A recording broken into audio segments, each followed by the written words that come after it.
Bon, bonjour à toutes et à tous. Donc, je me présente, je suis Mathias Bernard, le président de l'Université Clermont-Auvergne. Je souhaite tout d'abord la bienvenue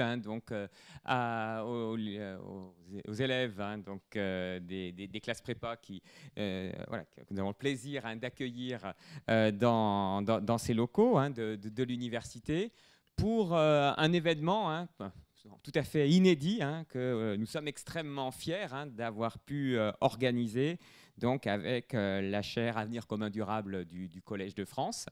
Donc c'est un événement inédit parce qu'effectivement c'est le premier séminaire du Collège de France qui est élaboré en région. On a longuement hésité, en province, en territoire, on va dire en région, en partenariat avec notre université, dans une démarche justement qui vise aussi je dirais, à pouvoir rendre accessibles les résultats de la science et puis aussi à sensibiliser à la démarche scientifique, et bien effectivement les jeunes et potentiellement les moins jeunes, je dirais, sur l'ensemble finalement de notre territoire français. Donc je tiens vraiment à remercier évidemment toute l'équipe du collège et de la chaire qui sont impliqués depuis presque un an dans l'organisation de cette journée et donc notamment les professeurs Fontcave, Tarascon, École de Filles qui vont intervenir ce matin dans les conférences qu'ils vont vous présenter. Alors, c'est effectivement, je dirais, un événement important, d'ailleurs, qui va au-delà de cette demi-journée, donc qui s'adresse principalement à vous, bien sûr, élèves et étudiants. Au-delà de cette demi-journée, donc, il y aura cet après-midi des tables rondes également, qui seront organisées sur je dirais des problématiques de lien, justement, entre la recherche, d'une part, et puis, justement, l'appropriation des résultats de cette recherche, aussi par des acteurs publics ou des acteurs privés, qu'il s'agisse des collectivités territoriales ou je dirais des entreprises. Et puis donc cette journée se terminera donc à 17h par donc la rentrée solennelle de l'Université Clermont-Auvergne, où là aussi une conférencière qui je dirais, donnera une conférence grand public, Laurence Boisson de Chazourde, qui est également professeur associé à la chaire Avenir commun durable du Collège de France. Donc pourquoi justement ce séminaire, cette journée est importante? Je pense qu'elle est importante d'une part parce que elle renvoie je dirais, à la thématique que notre université et que l'ensemble des établissements d'enseignement supérieur et de recherche de notre université, donc thématique que nous avons choisi de privilégier dans le projet finalement scientifique et pédagogique du site. Cette thématique, on l'a définie sous le terme concevoir des modèles de vie et de production durables. Je crois que c'est effectivement autour de cette idée de concevoir des modèles de vie et de production durables que justement nous avons engagé un certain nombre de projets complètement pluridisciplinaires qui s'adressent aussi bien sûr, et qui impliquent aussi bien nos équipes pédagogiques, nos étudiantes et étudiants que nos chercheuses et chercheurs. Et concevoir des modèles de vie et de production durable, pour nous, voilà, ça a vraiment du sens et ça renvoie évidemment à la mission je dirais, fondamentale de l'université, qui est, je dirais, de préparer, de préparer l'avenir, d'accompagner évidemment les évolutions, les transitions, les révolutions nécessaires, mais les accompagner justement en misant sur la science, sur la recherche, sur l'innovation, et en faisant en sorte, évidemment, de construire finalement une nouvelle démarche de progrès. C'est-à-dire que par rapport, justement, à tout je dirais, un constat que l'on peut faire sur, justement, les problématiques climatiques et environnementales, je crois qu'il faut effectivement, il nous semble important de privilégier, dans ce contexte, justement, une vision qui, je ne qualifierais pas forcément d'optimiste, mais une vision progressiste, conformément à celle dont nous sommes les héritiers, qui est la démarche des Lumières, une vision progressiste, justement, hein, de l'humanité et de nos sociétés. Je crois que pour construire cette vision progressiste, hein, il est important, justement, bien sûr, d'être dans l'échange, dans le dialogue et de s'appuyer aussi sur les résultats de la science. Et je crois que c'est évidemment essentiel, hein, que de pouvoir, justement, aujourd'hui, entendre autour de la question notamment des mobilités, hein, de pouvoir entendre, justement, voilà, la démarche et ce qu'ont à nous dire, justement, hein, les chercheurs, à la fois du collège et puis ceux qui seront impliqués dans cette journée. Donc, je n'en dirai pas plus. Hein. Je vous souhaite vraiment une très belle journée et notamment une très belle matinée voilà, de découvertes, d'échanges, de discussions. Hein. J'espère aussi, parce que c'est un petit peu notre volonté, hein, justement, en nous adressant aussi à des jeunes, hein, très majoritairement, notre volonté, c'est effectivement que cette demi-journée, justement, comment dire, hein, mettre en germe, en quelque sorte, hein, voilà, des réflexions que vous serez amenés sans doute, hein, je dirais, à prolonger, hein, à la fois, je l'espère, hein, dans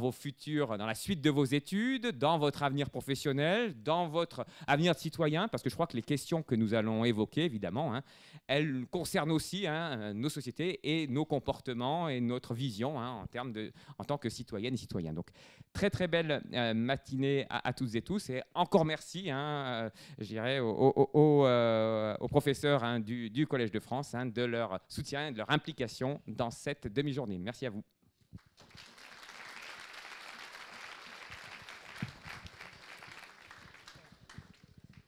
Donc bonjour à tous. Donc effectivement, pour prendre la suite, je vais juste vous donner quelques mots et quelques éléments de contexte pour vous présenter ce qu'est le Collège de France peut-être, et puis aussi vous présenter les professeurs qu'on a vraiment le plaisir d'accueillir aujourd'hui, et puis Monsieur Coldefy qui clorera la matinée des présentations. Alors juste, le Collège de France, probablement trop méconnu, on dira, c'est un espace d'enseignement et de recherche. Et en fait, c'est un très vieil espace d'enseignement et de recherche parce que c'était fondé en 1530. Donc sous François Ier. Et à l'époque, ça s'appelait Collège Royal. Et donc, ce qui est intéressant, c'est que c'est un lieu qui est situé à Paris, dans le 5e arrondissement, et c'est un lieu qui est ouvert à l'ensemble des personnes qui souhaitent venir. Il faut juste venir un tout petit peu à l'avance, et on a l'opportunité de participer, sans devoir rien montrer ou prouver, à des conférences de très haut niveau sur des domaines variés. Alors, comment fonctionne le Collège de France ? Le Collège de France, c'est 50 chaires qui sont attribués à des personnalités, souvent des académiques, des professeurs d'université, mais on peut aussi avoir des artistes, des écrivains, qui vont occuper des chaires dans des domaines très variés. Alors, voilà, les domaines qu'on peut avoir, par exemple, ça va être les mathématiques, l'informatique, la littérature, mais aussi les arts, et puis ça passera par la physique, la chimie, la biologie, la paléontologie, l'histoire, le droit, l'économie, la sociologie. Donc, vous voyez, c'est des domaines vraiment très, très variés qui vont être abordés à travers les chaires et puis les invités que les titulaires des chaires vont pouvoir faire venir. Alors, être élu au Collège de France, il faut bien réaliser que c'est devenir titulaire d'une chaire et c'est une des plus hautes distinctions de l'enseignement supérieur français. Et donc, on trouve là, quelque part, un peu ce qu'on peut avoir de meilleur dans la science française au sein de ces chaires qui assistiront, donc, comme je vous l'ai dit, hein, recherche et enseignement. Alors, les professeurs sont élus par l'Assemblée du Collège de France. Donc, à savoir tout l'ensemble des professeurs qui sont présents dans le collège. Donc, ça veut dire que vous pouvez avoir des professeurs d'histoire qui vont se prononcer sur l'élection d'un professeur de chimie ou de biologie. Et donc, c'est une élection un peu collégiale, hein, qui se fait dans la communauté du Collège de France. Par ailleurs, ce qu'on peut voir, c'est qu'on va avoir donc cette diversité d'enseignement. Et un des intérêts majeurs, c'est que la plupart des conférences qui seront données auront une captation vidéo. Et donc, je vous invite tous à vous mettre sur le site internet du Collège de France. Il y a aussi des podcasts. Et vous pourrez aller voir un tout petit peu, hein, sur tous les sujets qui existent, eh bien, des aperçus de présentations qui souvent ne sont pas d'un niveau, enfin, sont très pertinentes, mais souvent accessibles pour quand même une grande majorité des gens intéressés. Aujourd'hui, on a la chance d'avoir 2 des 50 titulaires des chaires du Collège de France. Donc, à nouveau, je crois qu'on peut les remercier d'être venus jusqu'à nous et donc d'avoir cette idée, hein, de faire des événements au plus près des communautés hors de Paris et de venir donc nous rencontrer. Donc, je vais vous les présenter brièvement. Donc, on a Monsieur Marc Fontcave, qui est spécialiste dans le domaine de l'interface de la chimie et de la biologie. Donc, c'est un professeur qui est titulaire, donc, qui a été ancien élève de l'École normale supérieure de l'enseignement technique, qui a obtenu une agrégation de sciences physiques. Il est professeur ensuite à l'université Joseph Fourier à Grenoble. Et puis, à partir de 2005, il a été membre de l'Académie des sciences. Et en 2008, il est devenu professeur au Collège de France, sachant qu'on y est jusqu'à la fin de sa carrière. Et donc, il occupe la chaire qui s'appelle Chimie des processus biologiques et il dirige un laboratoire de chimie des processus biologiques. Donc, c'est un spécialiste donc, de ces aspects d'interface entre chimie et biologie. Il étudie la structure et la réactivité des sites enzymatiques complexes, des centres métalliques au sein de métalloenzymes et cofacteurs organiques. Et donc, il nous fera une présentation de ces activités en lien justement avec les problématiques énergétiques. Et puis, le second professeur, c'est Jean-Marie Tarascon. Alors, juste pour dire que, effectivement, quand on est à ce niveau-là, de reconnaissance scientifique, on est forcément lauréat d'un certain nombre de médailles. Donc, je ne vais pas les citer toutes pour chacun des professeurs, mais juste vous en donner quelques-unes pour vous donner une idée. Donc, Marc Fontcalbe, il a été au départ pour la reconnaissance de ses travaux de médaille d'argent du CNRS en 2004. Il a été promu chevalier de la Légion d'honneur en 2015. Et puis, il a eu le grand prix Achille Lebel en 2011 de la part de la Société chimique de France. Donc, le deuxième professeur, je vous disais, c'est Jean-Marie Tarascon. Donc, là, on passe sur un spécialiste de la chimie du solide. Et donc, les 15 premières années de la carrière de Jean-Marie Tarascon sont faites aux États-Unis, dans la compagnie Bell. Et puis ensuite, il a poursuivi sa carrière en France, à l'université de Picardie, Jules Verne, à Amiens, où il a dirigé un laboratoire sur la réactivité du solide.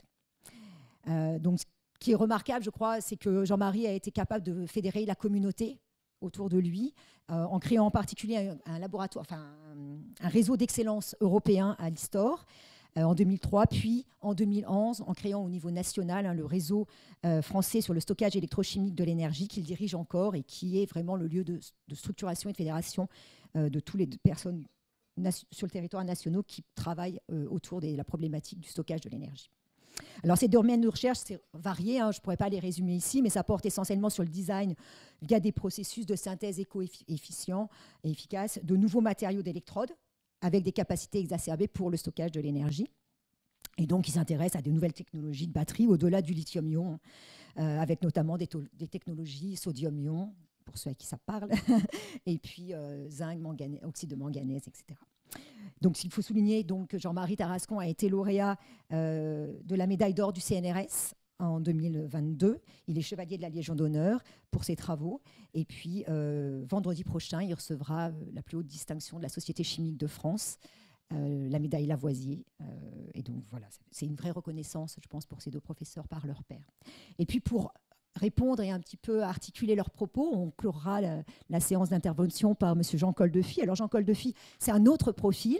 On a là un ingénieur de Centrale Lille qui a complété sa formation par un master en gestion d'entreprise et informatique de gestion. Et puis il a travaillé ensuite 20 ans dans une structure où il s'occupait entre autres du domaine de l'innovation, des transports, de la mobilité, du management de projet et de la gestion des investissements publics. Ensuite, il a passé 6 ans au service mobilité urbaine du Grand Lyon. Donc, il s'est intéressé à ces questions qui nous intéressent aujourd'hui. Pilotage d'une équipe en charge de l'information voyageur, de la billetterie, du covoiturage et donc de toutes ces questions qu'il faut adresser quand on parle de mobilité.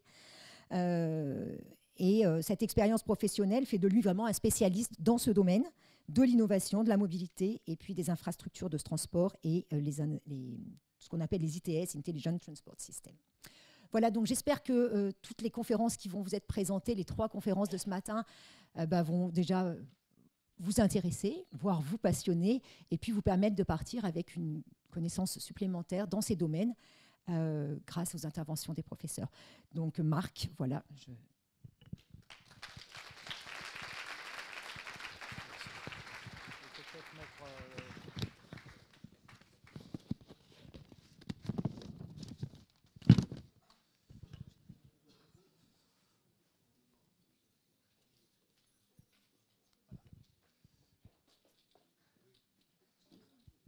Bon, je commence.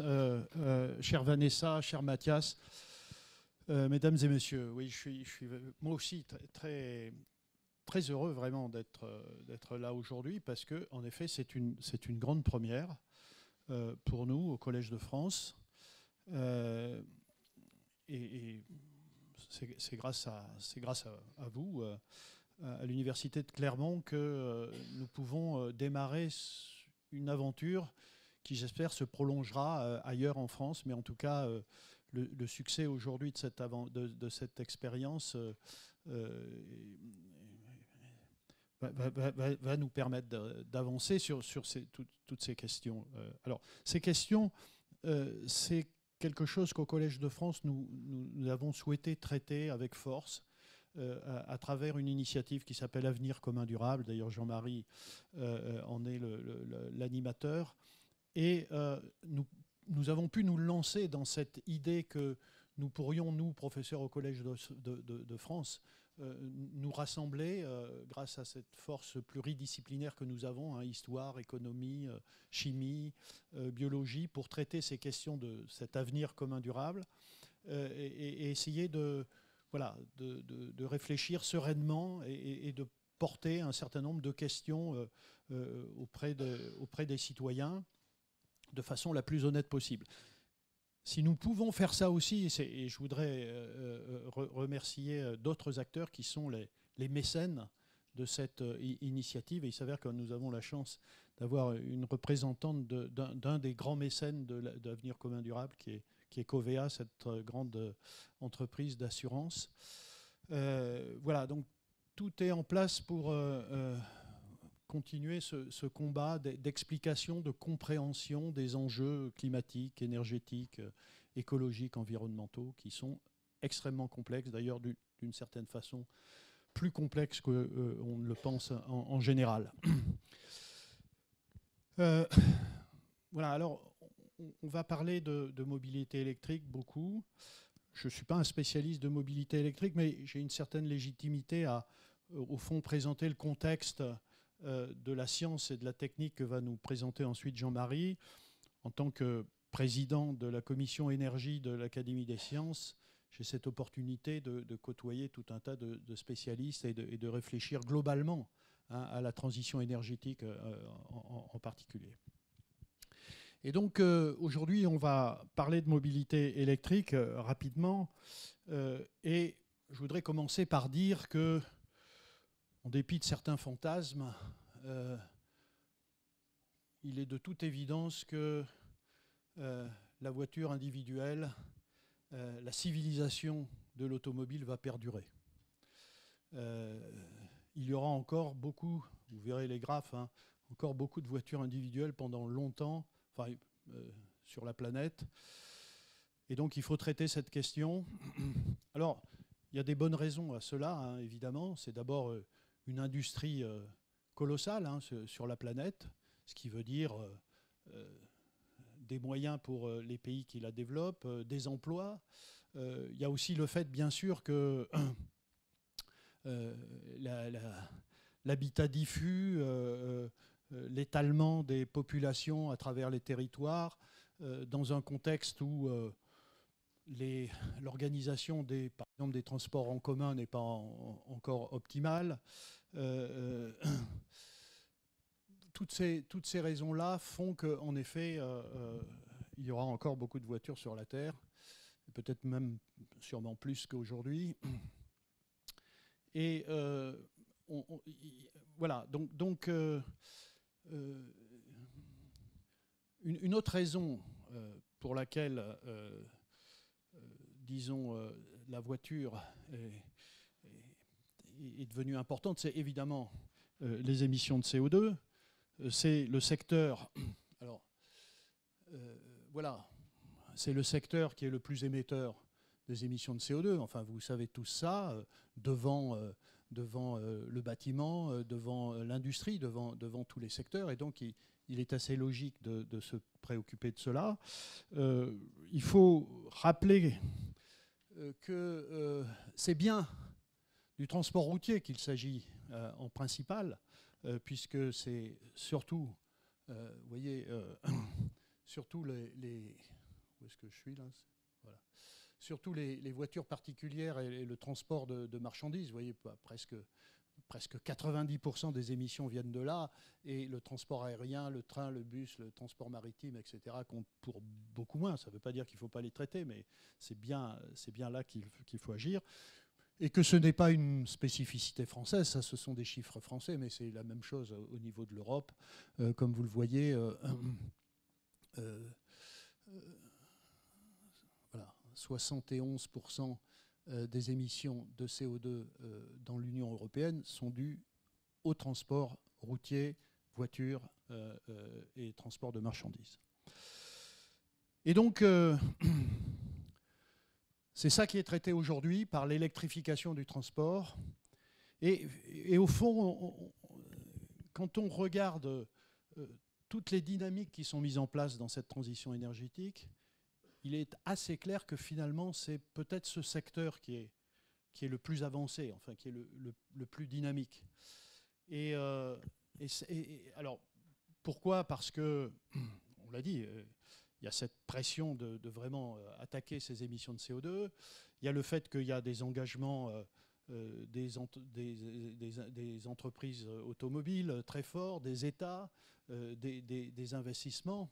Mais je dirais, pour reprendre peut-être les propos de Mathias, c'est que tout ça vient aussi, et Jean-Marie en parlera, vient aussi d'une formidable avancée des connaissances, de la recherche fondamentale, technologique, industrielle, qui conduit à des performances de plus en plus grandes et qui permet en effet d'envisager de passer du véhicule thermique au véhicule électrique.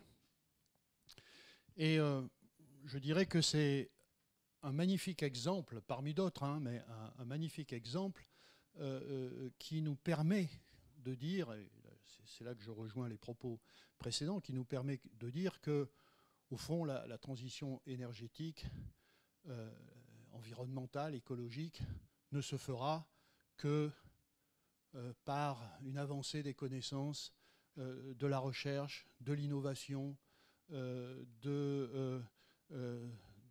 du travail, de la production, et que, évidemment, et c'est ma position, mais on pourra en discuter, ce n'est pas par la décroissance, enfin, qui se développe à travers des propos, je dirais, plutôt technophobes contre l'entreprise, contre le travail, contre la production. Et ça, on le voit tous les jours dans nos laboratoires. Au fond, la transition énergétique, c'est une formidable... alors c'est un vrai enjeu, c'est un vrai problème, et c'est une formidable opportunité pour les jeunes, les chercheurs, les ingénieurs, les industriels, d'utiliser leurs connaissances, leur intelligence pour essayer de trouver des solutions. Je ne dis pas que la science trouvera une solution à tout, mais c'est une partie majeure de la solution. Alors voilà finalement ce que donnent les scénarios. Vous voyez, aujourd'hui on a à peu près 1 milliard de véhicules sur la planète, et il va se passer cette révolution en effet électrique probablement. C'est ce qu'on voit ici avec ces espaces de couleurs. On va aller à l'horizon 2040-2050 voir arriver sur la planète 500-600 millions de véhicules électriques. Aujourd'hui, il y en a une vingtaine. C'est absolument formidable. Et en même temps, vous voyez, en 2040, les perspectives, c'est à peu près 1,5 milliard, 1,6 milliard de véhicules. Donc il y aura autant de véhicules thermiques à cette époque-là qu'aujourd'hui. C'est une difficulté, bien sûr, mais ça veut dire qu'il y a autour, il y a sur cette question du transport, pas que la question de l'électrification, il y a aussi tous les enjeux, et ça c'est un peu plus ma partie, tous les enjeux de savoir comment on va alimenter ces véhicules thermiques, et c'est toutes les recherches autour des biocarburants, autour des carburants de synthèse. On évoquait la valorisation du CO2, enfin c'est toutes les questions autour de la valorisation de la biomasse et du CO2 qui sont des choses très complexes, et il est assez probable qu'il y aura encore des fossiles utilisés à ce moment-là, mais tout l'enjeu c'est évidemment de diminuer cette part de consommation de fossiles. Alors cette dynamique, hein, elle existe en France. Vous voyez, aujourd'hui il y a à peu près 1 million de... Vous voyez ici pardon. Vous voyez ici la montée de la quantité de véhicules électriques. C'est à peu près 1 million aujourd'hui de véhicules électriques en France. Donc il y a une vraie dynamique. Il y a tout un tas de scénarios, mais on peut imaginer qu'à l'horizon 2035-2040, il y aura entre 10 et 15 millions de véhicules électriques. C'est le genre d'objectif qu'on propose d'avoir. C'est très ambitieux, peut-être qu'on n'y arrivera pas, mais enfin, en tout cas, il y a des scénarios comme ça. Et j'expliquerai tout à l'heure, en quelques minutes, pourquoi on peut ne pas y arriver. Ça passe aussi par l'installation de bornes de recharge. Vous voyez ici la montée, ça a mis un peu de temps, mais la montée de l'installation du nombre de points de recharge, 100 000 en 2023 probablement. Voilà, donc cette dynamique, elle est là. Alors en même temps, comme dirait l'autre, il y a eu cette décision de l'Union européenne d'imposer à tous les constructeurs automobiles en 2035 d'arrêter de vendre des véhicules thermiques pour ne plus vendre que des véhicules électriques. C'est effectivement une pression absolument colossale sur l'industrie, sur tous d'ailleurs. Et donc,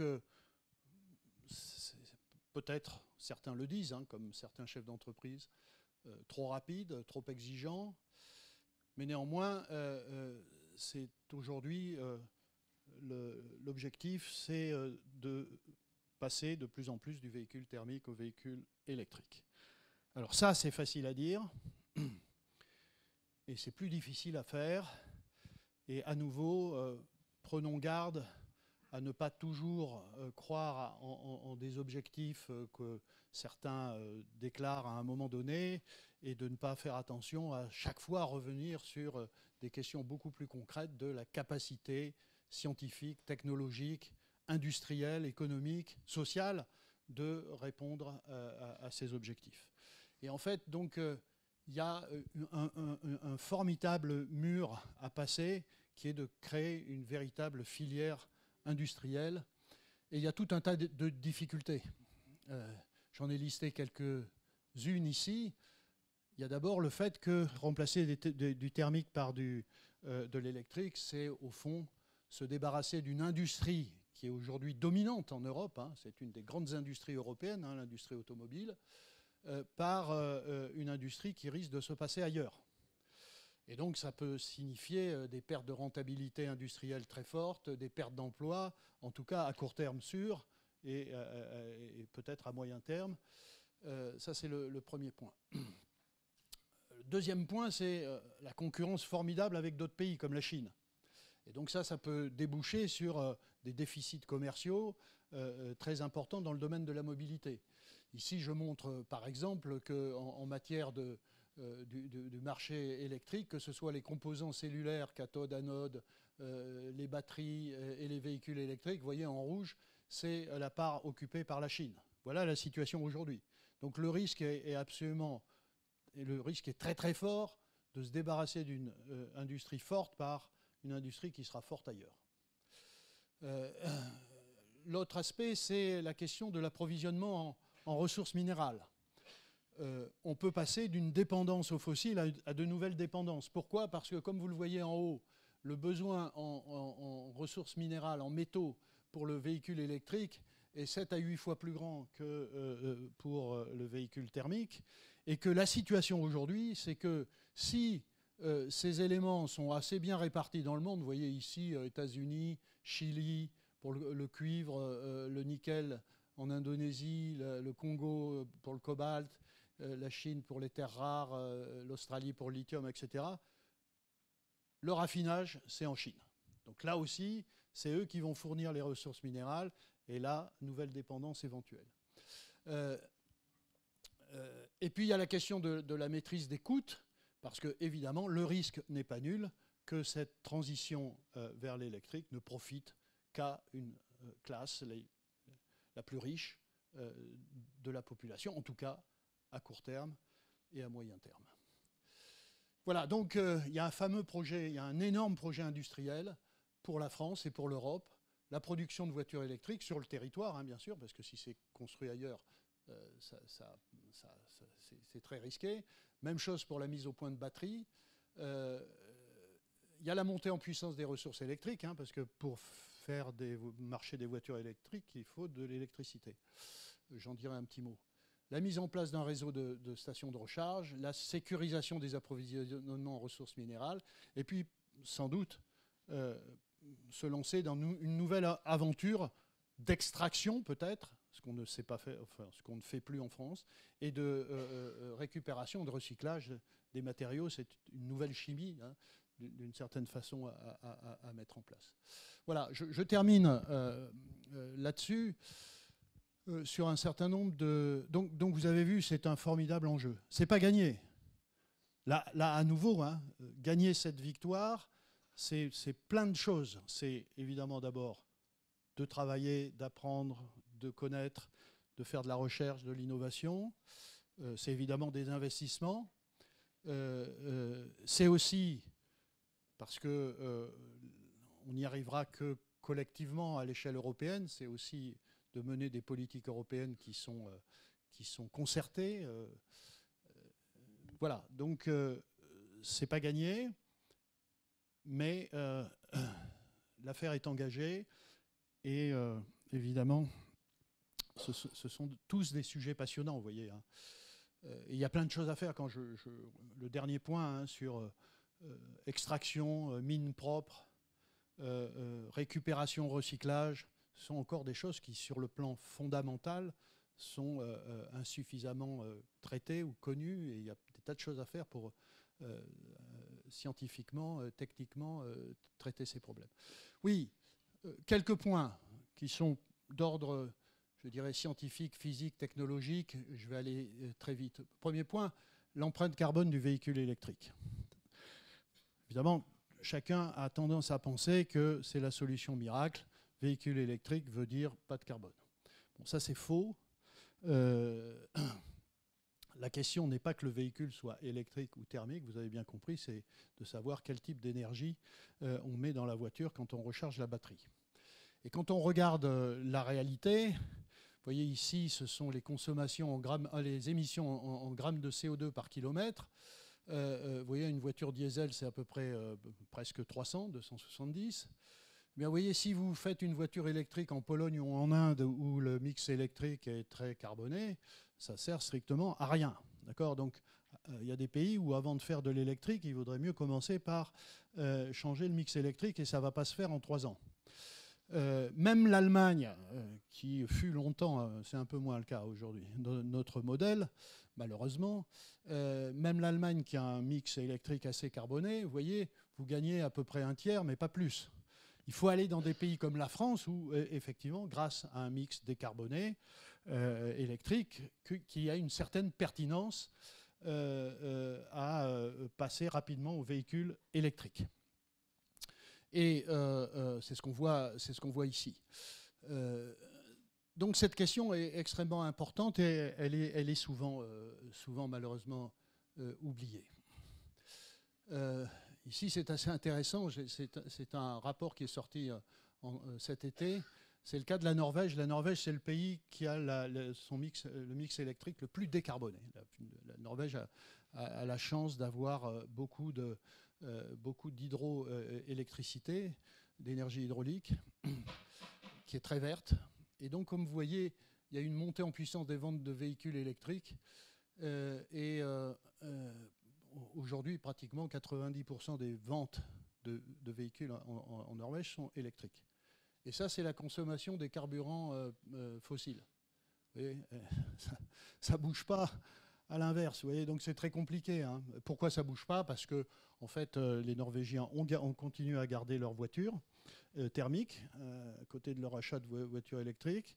Ils ont aussi besoin, parce que ça ne marche pas encore tout à fait bien, de véhicules thermiques d'appoint. Et puis, on n'a pas attaqué les autres types de transport de marchandises, bus, camions, véhicules utilitaires qui sont encore thermiques. Donc, vous voyez que c'est compliqué. Deuxième question, les besoins en électricité. Oui, là aussi, ça rejoint ma question sur l'empreinte carbone de tout à l'heure, mais on peut avoir des millions de véhicules électriques, mais si on n'augmente pas notre production électrique, évidemment, on va avoir des problèmes. Or, l'électricité est sollicitée de partout. Elle est sollicitée par l'industrie, elle est sollicitée par le chauffage, et elle est sollicitée par le transport, enfin, etc. Et donc, on est confronté à un moment donné où... malheureusement, on a voulu fermer des centrales nucléaires, on en ferme en Europe et on n'est pas encore en capacité de produire massivement de l'électricité. On risque de se trouver en difficulté si on électrifie des usages d'un côté et on ne produit pas d'électricité. Mais juste pour faire un petit calcul, c'est très facile, hein, vous savez faire ça, sur la base de 40 millions de véhicules électriques, qui est peut-être la quantité qu'on aurait un jour, en 2050, si tous les véhicules français étaient électriques. Une consommation qui est en moyenne de l'ordre de 15 000 km par an, avec une consommation, disons, de 17 kWh pour 100 km. Bon, tu me corrigeras si ces chiffres sont... Mais bon, ça fait un calcul, ça fait à peu près une centaine de térawattheures d'électricité dont nous avons besoin juste pour le transport électrique. Hein. 100 térawattheures, c'est à peu près 10 réacteurs nucléaires EPR juste pour l'électricité. Donc, je ne dis pas qu'il faut faire que du nucléaire, mais c'est juste pour donner un ordre de grandeur de la demande qui sera nécessaire. Je n'ai pas le temps de développer du côté de la puissance. Il faut aussi de la puissance. Si on a ces 10 EPR, on a 15 gigawatts de puissance. Eh bien, vous voyez qu'avec des chargeurs de 22 kilowatts, paraît raisonnable ça, ou c'est très fort ça, 22 kW? Non, c'est intermédiaire. Ouais. Avec des chargeurs de 22 kW, bon, ben voilà, on peut pas charger en même temps les 40 millions de véhicules. Le calcul montre qu'on peut en charger 700 000, ce qui fait un peu moins de 2% des véhicules électriques. Voilà. Donc il faut à la fois de l'énergie et de la puissance. Voilà. Ça, je n'en dirai rien, si ce n'est... Et peut-être que Jean-Marie confirmera ou infirmera, mais il faut faire très très attention à tout ce qu'on nous raconte tous les jours sur les performances en termes de densité d'énergie, en termes d'autonomie, en termes de temps de recharge, parce que, en fait, c'est du buzz, beaucoup, et qu'on oublie les contraintes de la physique et de la chimie, qui fait qu'il y a des limites intrinsèques. Néanmoins, ce qu'on peut dire aujourd'hui, c'est que, et ça je crois que c'est un diagramme que j'ai récupéré d'un article de Jean-Marie, on voit les progrès en termes de densité d'énergie, hein, massique ou volumique, vous voyez. Et aujourd'hui, on est à peu près, dans les meilleurs des cas, à 240 Wh par kilogramme. Vous voyez qu'avec une batterie, si vous ne voulez pas mettre plus que 300 kg à peu près, vous avez 60 à 70 kWh dans votre voiture. Toujours pareil avec 17 kWh pour 100 km. Voilà, vous pouvez faire 350, 400 km, mais pas beaucoup plus. Alors, ceux qui annoncent 1000 km dans le cadre des technologies d'aujourd'hui, ça veut dire qu'ils mettent à peu près 1 tonne de batterie dans une voiture, ce qui n'est juste pas possible. Voilà, c'est un exemple. Voilà. C'est ma dernière dia. Je vais laisser la parole à un grand spécialiste de ces questions. Voilà, aujourd'hui, c'est un monde qui bouge, c'est un monde très complexe, on n'est pas sûr d'y arriver, mais en tout cas, moi, je ne vois pas d'autre solution que revenir à la paillasse, travailler avec les industriels, essayer de comprendre des choses compliquées et avancer à travers toute une série d'objectifs vers des nouvelles technologies de batterie. Il s'agit d'augmenter la densité d'énergie. Est-ce qu'on peut aller jusqu'à 500 Wh par kilo? Comment? Je ne vais pas détailler. Augmenter l'éco-compatibilité des batteries. Développer des batteries intelligentes. Et puis la question, je répète, de la récupération et de recyclage de tout ce qu'il y a dans ces batteries qui vont massivement occuper notre environnement et qu'il faudra de toute façon traiter. Et c'est riche de plein de choses, et il faudra récupérer tout ça. Voilà. Sur ce dernier point, je conclus en vous remerciant pour votre attention. Je ne sais pas s'il y a une discussion. Bon, voilà. Enfin, je suis prêt à répondre à vos questions. En tout cas, j'espère vous avoir montré à la fois la difficulté, mais l'optimisme dans notre capacité, en tout cas grâce à la science et la connaissance, à la recherche, et dans une parfaite osmose entre le monde académique que nous représentons et le monde industriel, d'avancer. Voilà, merci.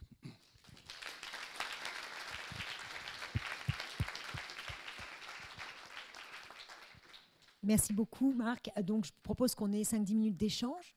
Voilà, s'il y a des questions. Merci Vanessa. Bonjour, je vous remercie vivement pour votre exposé et puis aussi de vous être déplacés tous jusqu'en Auvergne. Moi, j'ai deux questions. Première question, donc, puisque là, vous nous avez présenté le cadre général, comment se passe le dialogue avec les politiques, avec les décideurs politiques? J'imagine, j'espère qu'ils vous consultent. Et donc, comment ça se passe? Ah, ça me fait peur s'ils ne vous consultent pas. Parce que nous, dans la région, on a nos propres problèmes quand il s'agit d'aller chercher des subventions. Donc, comment ça se passe concrètement? Et ma deuxième question, en accompagnement de toutes effectivement les révolutions technologiques et scientifiques sur lesquelles nous travaillons, est-ce qu'il ne faut pas quand même aussi avoir une révolution, je vais dire un changement de paradigme sociétal et de comportement de l'homme? Bon, l'homme a toujours été mobile, et de toute façon, si on est là où on est aujourd'hui, c'est parce que l'homme est mobile de toute façon. Mais il va peut-être falloir quand même qu'on change de paradigme, et que la voiture pour partir tous les week-ends, moi, ce qui me sidère en ce moment, c'est les publicités, certes, pour les voitures électriques, mais on nous revend des gros SUV, des gros machins. Il faut que ça s'arrête. Je pense que là, maintenant, il faut qu'on apprenne aux gens qu'on va plus se déplacer tous les week-ends. Peut-être qu'il va falloir qu'on ait des petits cubes de Citroën là, voilà, et qui, à mon avis, ont une empreinte carbone et puis en fabrication et en batterie beaucoup moins que les gros SUV qui continuent de nous vendre, les constructeurs. Donc, est-ce qu'il ne faut pas en plus travailler sur finalement un changement de paradigme de vie? Et peut-être que nos jeunes dans nos sociétés, là ils commencent peut-être à être un petit peu plus raisonnables que moi, ma génération, hein, les boomers, on faisait un petit peu n'importe quoi. Donc voilà, c'est ça. Travailler sur les deux aspects. Sur la deuxième, nous sommes d'accord. Quand je dis croissance parce qu'en effet, je suis convaincu que pour faire tout ce qu'on a à faire là, il faut créer de la valeur, il faut créer des moyens financiers pour investir, pour vraiment traiter les questions. Je dis, et c'est très clair, et je le présente dans d'autres conférences, et au risque de me faire taper dessus, que les pays les plus polluants et les moins bien respectueux de l'environnement sont les pays les plus pauvres. C'est juste une réalité, et simplement parce qu'ils n'ont pas les moyens de traiter correctement leur environnement. Voilà. Alors, en même temps, c'est vrai que je suis totalement d'accord, il va falloir qu'on change nos comportements, mais ça passe par des choses que peut-être on discutera cet après-midi, hein. C'est dans l'organisation. Là, ici, on est concentré sur le transport électrique, hein, en particulier, le transport, en tout cas les mobilités, mais effectivement, il y a toute l'organisation de la cité, de l'espace, qui permet en effet de consommer un peu moins de véhicules individuels et de passer à d'autres façons de bouger, parce qu'on continuera à vouloir bouger. Donc là, je suis d'accord, mais je n'ai pas de compétences particulières.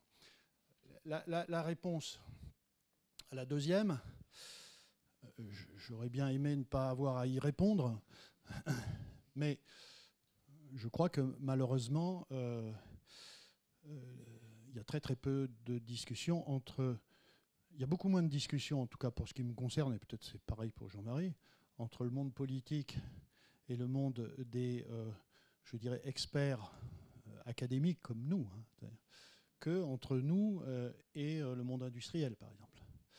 Le monde industriel aujourd'hui est vraiment engagé dans une recherche de compréhension pour avancer et de partenariat avec des bons labos du monde universitaire et des organismes.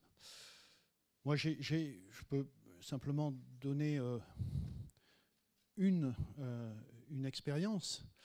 Je ne dirais pas de quel président il s'agissait, mais quand il a été élu, avec le président de l'Académie des sciences, on est allé le rencontrer pour lui proposer nos services. En disant, bah, voilà, nous sommes à votre disposition sur des questions scientifiques, techniques, etc. Voilà. C'est ce que nous avons fait et pendant 5 ans, nous n'avons jamais été sollicités. Voilà. Donc il y a vraiment une difficulté de ce point de vue-là, me semble-t-il. Après, je ne sais pas comment est-ce qu'il... Enfin, je parle de l'Académie des sciences et je parle de mon propre cas personnel, mais peut-être qu'il y a tout un tas d'experts. Je ne sais pas, Jean a peut-être d'autres expériences, tout un tas d'experts qui sont sollicités. Peut-être qu'au niveau territorial, justement, ça marche un peu mieux qu'au niveau national. Je ne sais pas, tu veux dire quelque chose là-dessus ? Après. Bon, voilà. Non, mais c'est comme ça. Mais bon, en même temps, nos pauvres politiques, hein, il ne faut pas non plus les blâmer tout le temps. Ils ont le Covid, ils ont la guerre, ils ont l'Europe, ils ont... enfin, etc. Donc... Et puis en plus, c'est très compliqué. Ouais. Enfin, voilà. Et puis voilà. Et puis je veux dire, hein, je veux dire très profondément que, parce que parfois on les attaque injustement, mais la révolution énergétique, écologique, c'est en très grande partie les industriels qui la feront. C'est eux qui ont l'argent et c'est eux qui mettront sur le marché les choses qu'éventuellement nous découvrons dans nos laboratoires. C'est pas nous. C'est eux qui vont mettre les billes. Donc, voilà. Est-ce qu'il y a une autre question ? Voilà, et ce sera peut-être la dernière avant de passer à la conférence de Jean-Marie. Oui, bonjour, merci pour votre conférence. Il y a un élément que vous n'avez pas abordé dans votre présentation, c'est le gaspillage d'énergie. Certains appellent ça la sobriété par rapport à la décroissance, comment vous l'interprétez ce terme, et qu'est-ce que la science peut apporter dans cette sobriété. On a parlé tout à l'heure du changement de comportement. Vous avez montré, vous, une voiture à 17 kWh au 100 km. C'est pas de la sobriété, ça. Merci.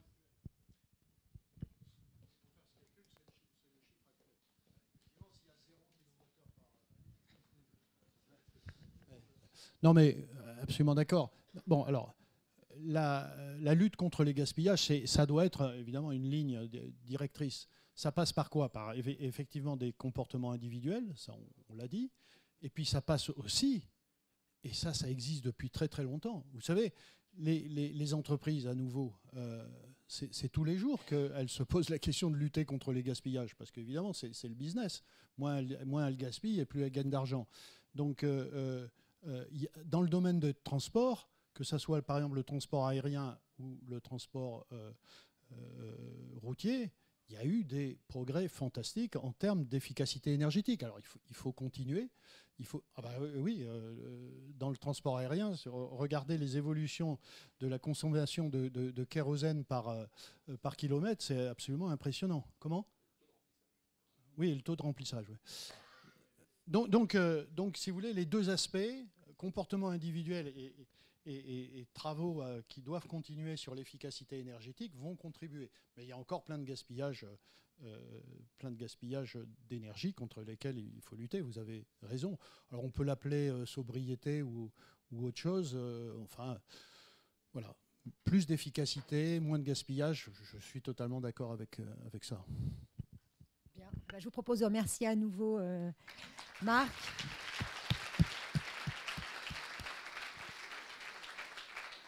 Donc je pense qu'avec Jean-Marie, maintenant, on va rentrer un tout petit peu plus dans la technologie. Ok, bonjour à tous. Et bien sûr, Bernard, merci. Vanessa aussi, merci énormément pour organiser cette conférence, cette journée. Et pour moi, c'est bien sûr un grand honneur, c'est un grand plaisir de revenir ici et de voir mes collègues chimistes de Clermont-Ferrand assis première table qui vont poser des questions, je pense. Voilà.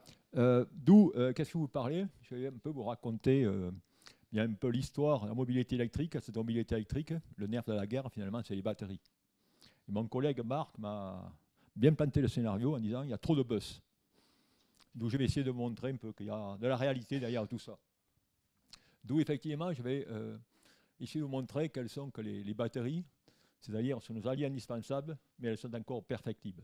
Et je vais vous montrer comment. Alors pour cela, eh bien, je vais répondre aux 4 questions que Marc m'a posées, c'est-à-dire l'autonomie et la recharge des batteries. Qu'en est-il? Qu'est-ce qui se passe? Quels sont les genres de recherche que l'on fait? Ensuite, je regarderai l'éco-compatibilité des batteries, quelle technologie, la durabilité, la fiabilité des batteries, et là on verra qu'on va aller dans un monde, je dirais, loin de la chimie elle-même, et ensuite l'abondance des matériaux et le recyclage. Et ce que je vais vous montrer, c'est que derrière tout ça, eh bien, il y a de la science et de l'innovation pour de meilleures batteries, et certainement toutes les connaissances que vous apprenez, eh bien, vous pouvez toutes les mettre ensemble et faire, je dirais, un métier passionnant qui est celui du chercheur. D'où on va commencer par quand même quelques rappels. Puisqu'on parle des batteries, il faut quand même rappeler ce qu'est une batterie. Et c'est tout simplement rien d'autre que 2 électrodes qui sont, je dirais, immergées dans un électrolyte. Et il y a des ions qui vont se balader entre l'électrode positive et l'électrode négative. Et on appelle les réactions d'oxydoréduction. Vous avez tous vu ça. Eh bien, voilà la base d'une batterie. Alors, tout cela, eh bien, se schématise par ce simple diagramme. Chose que vous faisiez lorsque vous utilisez vos portables, dans lequel vous avez le potentiel en fonction de la capacité. Et ce qui vous intéresse, ce n'est rien d'autre que la surface sous cette courbe, qui est l'autonomie, le temps de parole que vous pouvez avoir d'un accumulateur. Ouais. Oh, pardon, le temps de parole que vous pouvez avoir d'un accumulateur. D'où, dans ce cas, eh bien, qu'est-ce qu'il y a? Vous allez voir, ça ne va pas être mon exposé, ça ne va pas être bien compliqué. Hein. C'est la seule équation qu'il va y avoir, c'est la densité d'énergie, qui est le potentiel par la capacité. D'où voilà, finalement, à quoi se résument nos recherches. Bien sûr, derrière tout ça, il va falloir comprendre comment on peut augmenter le potentiel, et ainsi de suite. Et un autre point qui est très important, c'est l'efficacité énergétique. C'est-à-dire que lorsque vous avez une batterie, vous allez utiliser son énergie, et ensuite vous la rechargez. Et il faut bien sûr que lorsque vous allez charger et décharger, vous en perdez le moins possible. Et ça, c'est ce qu'on appelle l'efficacité énergétique, et c'est ça qui va être clé dans la détermination de différents, je dirais, objets ou dispositifs électrochimiques. Alors, d'où notre rôle, c'est d'augmenter l'autonomie par en augmentation soit de la capacité, soit du potentiel. Alors, comment on va faire ça? Bien étant chimiste du solide, on va jouer sur les matériaux. Alors, les matériaux, vous savez tous que ce n'est rien d'autre que finalement un empilement d'atomes avec des cations et des anions. Et le principe de base de la technologie à ion lithium, que vous avez tous dans vos portables, est indiqué ici. C'est-à-dire, on a une chimie oxydoréduction, c'est-à-dire que lorsque vous sortez du lithium d'un composé, vous allez avoir une oxydoréduction de votre cation. Et ça, c'est des concepts qu'on croyait, qu'on a pratiqués pendant plus de 25 ans. Et récemment, dans notre groupe au Collège de France, on a montré qu'il y avait encore des choses plus intéressantes. C'est qu'on pouvait arriver à concevoir, assembler des atomes, dessiner des composés dans lesquels on pouvait activer non seulement les cations, mais aussi les anions. Et ça nous a permis finalement de doubler la capacité d'un matériau d'électrode, d'où bien sûr une plus grande autonomie. Pour faire l'histoire courte, et pour reprendre un peu les chiffres de Marc, eh bien voilà où nous en sommes aujourd'hui dans le cas de la technologie à ion lithium. Vous voyez ici qu'on peut avoir, on est aux alentours de 240, 250, et on peut arriver jusqu'à les 300, 350 Wh par kilo, ou alors aux alentours de 750 Wh par litre. Et alors bien sûr, les demandes d'autonomie sont de plus en plus grandes, et beaucoup de rêves aujourd'hui, c'est pour augmenter, pour aller au-delà de ces limites, eh bien, il y a le concept de la batterie tout solide. Et ça suscite un engouement considérable dans le monde de la recherche mondialement. Alors c'est quoi ces batteries tout solides dont vous avez certainement entendu parler ou lu dans les journaux? Eh bien, c'est une amélioration de la technologie à ion lithium. Amélioration de 2 points. Le premier, c'est que maintenant, on ne va plus utiliser un électrolyte liquide, comme j'ai mentionné, un électrolyte organique, mais on va le remplacer par un électrolyte, dans ce cas inorganique, solide, qui a une très grande conduction ionique. Tout ça, c'est un avantage. Et le second avantage, c'est que théoriquement, on devrait pouvoir remplacer le carbone par le lithium métal. Et si on fait ça, eh bien, sur le papier, on peut espérer d'avoir des améliorations conséquentes au niveau d'abord de la sécurité, on va pouvoir aussi, mais surtout au niveau de la densité énergétique, où on pourrait s'attendre à des augmentations de 40 à 70%. D'où, voilà directement ce qu'on pourrait s'attendre. Par contre, la réalité est beaucoup plus complexe. Mais ce qui est intéressant de voir, c'est pourquoi finalement cette nouvelle avancée est arrivée. Eh bien, cette nouvelle avancée repose tout simplement, une fois de plus, sur des problèmes de matériaux et, je dirais, des innovations dans la conception de nouveaux matériaux dans lesquels on pouvait augmenter la mobilité de certains ions, notamment le lithium. Et ici, vous avez différentes familles de composés. Et ce qui a tout déclenché, c'est tout simplement un composé de formule lithium 3 P2S12 qui est avec une avancée puisqu'on avait dans ce composé un solide, une conductivité ionique égale, même voire supérieure à ce que vous pouviez obtenir dans un liquide. Et ça a changé de paradigme total dans la conception d'une batterie. Et aujourd'hui, eh bien, on peut arriver à avoir des comportements en liquide ou en solide analogues. Et vous voyez ici une courbe, comme j'avais montré au départ, de potentiel en fonctionnement. Donc, tout cela, eh bien sûr, ça génère une euphorie incroyable au niveau des industriels. Et vous avez ici tous les PME qui sont montés pour développer ces matériaux et avec les bipartenariats avec des industries automobiles et ainsi de suite. Et dans ce cas, eh bien, tout le monde essaie de se positionner pour être vraiment dans la course si jamais cette batterie tout solide arrive. Et à ce jour, je dirais que dans le monde, il n'y a pas un laboratoire, il n'y a pas un pays, il n'y a pas une institution, il n'y a pas une industrie qui ne travaille pas sur cette batterie tout solide. Alors là, bien sûr, on vous met des dates, 2025, 2030, ainsi de suite. Bon, je peux vous dire qu'en réalité, eh bien, ça ne sera pas avant 2030 ou 2040 qu'on aura cette technologie tout solide. Et si on l'a, il y aura également des problèmes de coût, car c'est des procédés totalement différents par rapport à la technologie à ion lithium. D'où, voilà le premier point que je voulais directement adresser au niveau de l'autonomie. Ensuite, le deuxième point qui est important, et donc beaucoup d'entre vous qui ont acheté un véhicule électrique, eh bien, demandent pourquoi finalement, quelle est cette vitesse de charge? Et pourquoi on ne peut pas charger nos batteries de façon plus importante? Mais la raison du pourquoi, vous allez la comprendre très bien, c'est une simple raison électrochimique. C'est-à-dire, lorsqu'on regarde un accumulateur, vous avez les courbes de potentiel en fonction directement du potentiel de lithium, et vous avez la courbe de charge de votre électrode positif et votre électrode négatif. Maintenant, si je veux charger rapidement, que se passe-t-il? Automatiquement, je vais avoir une résistance beaucoup plus importante et je vais avoir un potentiel effectif qui va directement être plus bas sur le lithium. Et là, on va créer ce qu'on appelle des dendrites de lithium.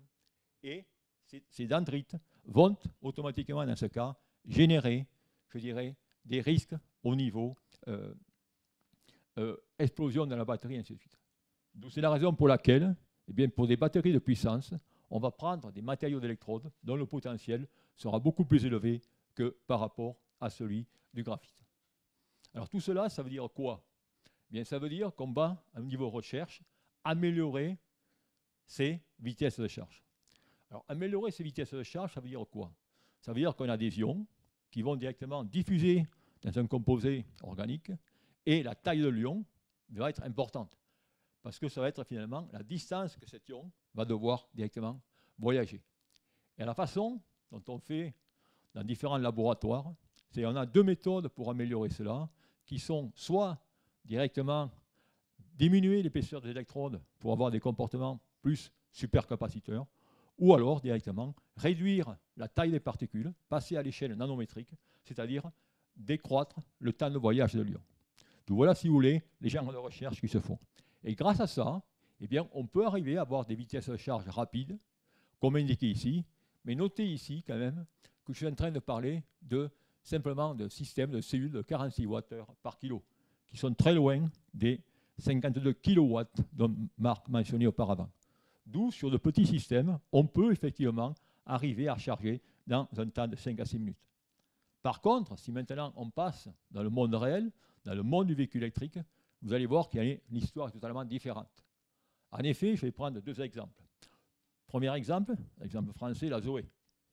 Si je prends une Zoé, aujourd'hui, eh bien, j'ai dans ce cas une batterie de 52 kWh, 400 volts, et on s'aperçoit qu'avec des chargeurs de 80 ou 90 kW, on peut dans ce cas eh bien, obtenir en 45 ou 50 minutes 80% du taux de charge.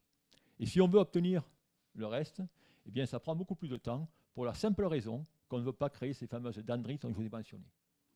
Maintenant, on veut prendre des véhicules plus sophistiqués. Si on prend la Tesla, 74 kWh, comme indiqué ici, avec des chargeurs, des superchargeurs qui s'appellent 180 kWh, eh bien, dans ce cas, ils arrivent à 80% en 25 minutes. D'où, automatiquement, on s'aperçoit que finalement, les recharges rapides en 5 et 10 minutes, pour le véhicule électrique, effectivement, c'est directement du fantasme. Les quantités d'énergie à directement transporter sont colossales. Ça veut dire qu'en ce cas, pour faire des charges de cette quantité, il faudrait finalement des conducteurs de cuivre qui soient directement des diamètres de 4 à 5 cm. Et là, la physique dit tout simplement non. D'où par conséquent, ça veut dire, comme Marc l'a mentionné, ça veut dire que si on veut le véhicule électrique, eh bien, il faudra tout simplement augmenter le nombre de stations sur les autoroutes et ainsi de suite. Et effectivement, pour répondre à la question, changer notre style de vie, c'est-à-dire que vous partirez en vacances, vous ne partirez pas le samedi matin, vous partirez durant la semaine. Et de plus, comme vous allez en Corse, eh bien, vous serez obligé de réserver votre station ou pompe de recharge. Donc voilà, si vous voulez, le changement de directive. Donc voilà ce que je voulais vous raconter un peu sur directement la recharge. Alors maintenant, passons au deuxième point qui va concerner l'écocompatibilité des batteries. Alors cette écocompatibilité, eh bien, effectivement, on est tous concernés par cela et ça va entraîner nombreuses recherches diversifiées. Tout d'abord, lorsque vous allez concevoir un matériau d'électrode, eh bien, vous allez essayer de prendre dans le tableau périodique les éléments qui sont les plus abondants. Ensuite, eh bien, on va travailler les procédés de synthèse, les procédés d'élaboration. On va essayer d'abaisser les températures pour avoir des procédés beaucoup moins énergivores. On va également s'inspirer du végétal et voir si on ne peut pas récupérer des molécules organiques actives à partir de la biomasse. Et enfin, eh bien, on va utiliser, voir ou explorer de nouvelles chimies au-delà du lithium. Et bien sûr, je ne vais pas vous commenter tous ces points, mais je vais juste traiter le dernier qui est au-delà du lithium. Au-delà du lithium, si je parle en termes d'abondance, eh bien, il y a le sodium. Si je parle en termes de chimie, vous savez que le sodium est en dessous du lithium, masse de 11 plutôt que 6, et ainsi de suite. Et bien sûr, cet élément est beaucoup plus abondant que le lithium, plus de 10 000 fois, que ce soit au niveau de la lame des eaux de mer, ainsi qu'au niveau terrestre. D'où par conséquent, eh bien, ça a été un challenge qu'on a essayé de développer. Alors l'idée de développer, je dirais, le sodium n'est pas bien nouvelle, puisque ceux qui font un peu de littérature, eh bien, si vous avez lu 20 000 lieues sur les mers, eh bien, Jules Verne a mentionné, il y a de cela 150 ans, que définitivement le sodium était une technologie à considérer, car il était abondant dans l'eau de mer. D'où, comme vous pouvez voir, si on fait la science-fiction, on peut faire de la recherche. D'où ce qu'on a fait dans le cadre du réseau européen, RS2E, eh bien, on s'est lancé il y a de cela 10 ans dans le développement d'une technologie sodium-ion qui est basée sur des matériaux d'électrode. Comme vous pouvez voir ici, des structures, toujours pareilles, de composés inorganiques avec du carbone. Et grâce à cela, eh bien, on a pu, après 8 ans, 10 ans de travail, soit au niveau des électrolytes, soit au niveau des électrodes, l'augmentation des matériaux, mais obtenir des performances qui sont relativement, je dirais, intéressantes, comme vous pouvez voir ici, c'est-à-dire des systèmes qui maintenant cyclent de plus de 5000 cycles à 25 degrés ou 3000 cycles à 200 degrés, avec un avantage énorme en termes de puissance. C'est-à-dire, à ce jour, le sodium-ion est meilleur que le lithium-ion en termes de puissance. Cependant, la densité énergétique est plus faible puisque la masse du sodium est quand même 3 fois plus importante que celle du sodium, 3 fois plus importante que celle du lithium. Donc automatiquement, vous allez perdre en densité d'énergie. Et tout cela a conduit, vous pouvez voir ici, à la création d'une compagnie, Tiamat, en 2018. Et aujourd'hui, cette compagnie est la première au niveau mondial à avoir commercialisé la technologie sodium-ion. Et le premier dispositif, qui est une visseuse, comme vous voyez ici, qui est vendue par Leroy Merlin, vous pouvez à partir de ce 1er octobre commander vos visseuses chez Leroy Merlin. Vous allez être directement à avoir du sodium-ion. Et je dirais l'avantage, eh bien, c'est une technologie qui est verte. Et tout cela laisse présager, c'est-à-dire qu'actuellement, une méga factory est en train de se construire pour le développement du sodium-ion en France, et c'est une première au niveau français sur le sodium-ion. Alors bien sûr, tout cela, c'est le monde à la recherche. Vous n'êtes pas tout seul. Et il y a une compétition féroce qui se met en route maintenant sur cette technologie, avec bien sûr les Chinois qui sont déjà sur le marché, avec CATL, qui est un des plus grands producteurs, et d'autres comme Faradion, et ainsi de suite. Donc voilà, si vous voulez, la technologie sodium-ion. Comment, en faisant de la recherche, on peut, en 10 ans, passer d'un concept à un produit. Mon troisième point que je voudrais traiter va concerner la durabilité et fiabilité des batteries. J'ai pris cet exemple pour montrer finalement qu'on peut innover en dehors de nos compétences. Vous allez voir, dans ce cas, il n'y a pas tellement s'agir de chimie, mais plutôt de physique et d'autres de capteurs. En effet, quelle est la problématique? Bien, la problématique, c'est qu'aujourd'hui, la technologie à ion lithium ou au sodium ont acquis, je dirais, un domaine de performance relativement important, et on connaît très bien au niveau de la cellule ce qui se passe, au niveau des réactions chimiques et tout ça. Par contre, lorsqu'on va au niveau du système, cette batterie reste une boîte noire. Il y a un gap énorme entre ces deux aspects. D'où le problème, c'est qu'il faut automatiquement détecter et anticiper les défaillances dans ces systèmes qui, bien sûr, sont l'assemblée de plusieurs modules. Alors, pour ce faire, et pourquoi on veut faire ça? On veut faire ça pour la bonne et simple raison, c'est qu'aujourd'hui, dans le véhicule électrique, on utilise, par manque de connaissance de ces paramètres, de divers paramètres, seulement 75% de notre énergie. Si on veut faire ou donner une seconde vie à des batteries, il faudra également, dans ce cas, définitivement, connaître son état de santé. Ensuite, il y a une application liée aux énergies renouvelables qu'on appelle V2G ou G2V, dans lequel on va directement connecter la voiture à la grille ou vice-versa, c'est-à-dire comme vous utilisez votre voiture électrique 15 ou 20% du temps, vous pouvez l'utiliser comme moyen de stockage. Alors pour faire cela, la recherche s'est inspirée, il manque un truc ici, s'est inspirée directement de la médecine, où en médecine, par exemple, lorsque vous avez une maladie, vous allez à l'hôpital et on va détecter via des fibres optiques qu'on va mettre à l'intérieur de votre corps ce qui se passe. Et on va faire exactement la même chose au niveau des accumulateurs. On va essayer d'injecter de la lumière à l'intérieur d'une batterie pour savoir ce qui s'y passe. Et on va maintenant utiliser, je dirais, des fibres optiques qui sont utilisées classiques dans la télécommunication et ainsi de suite. Et en faisant cela, on peut, en utilisant des capteurs bien spécifiques, dont je ne vais pas décrire ici le fonctionnement, qui sont des capteurs de Bragg, qu'on va dans ce cas intégrer, comme on peut voir ici, dans des cellules, on va pouvoir directement avoir plusieurs paramètres. Et ces paramètres, on peut avoir maintenant toutes les informations qui sont les informations physiques, la température, la pression.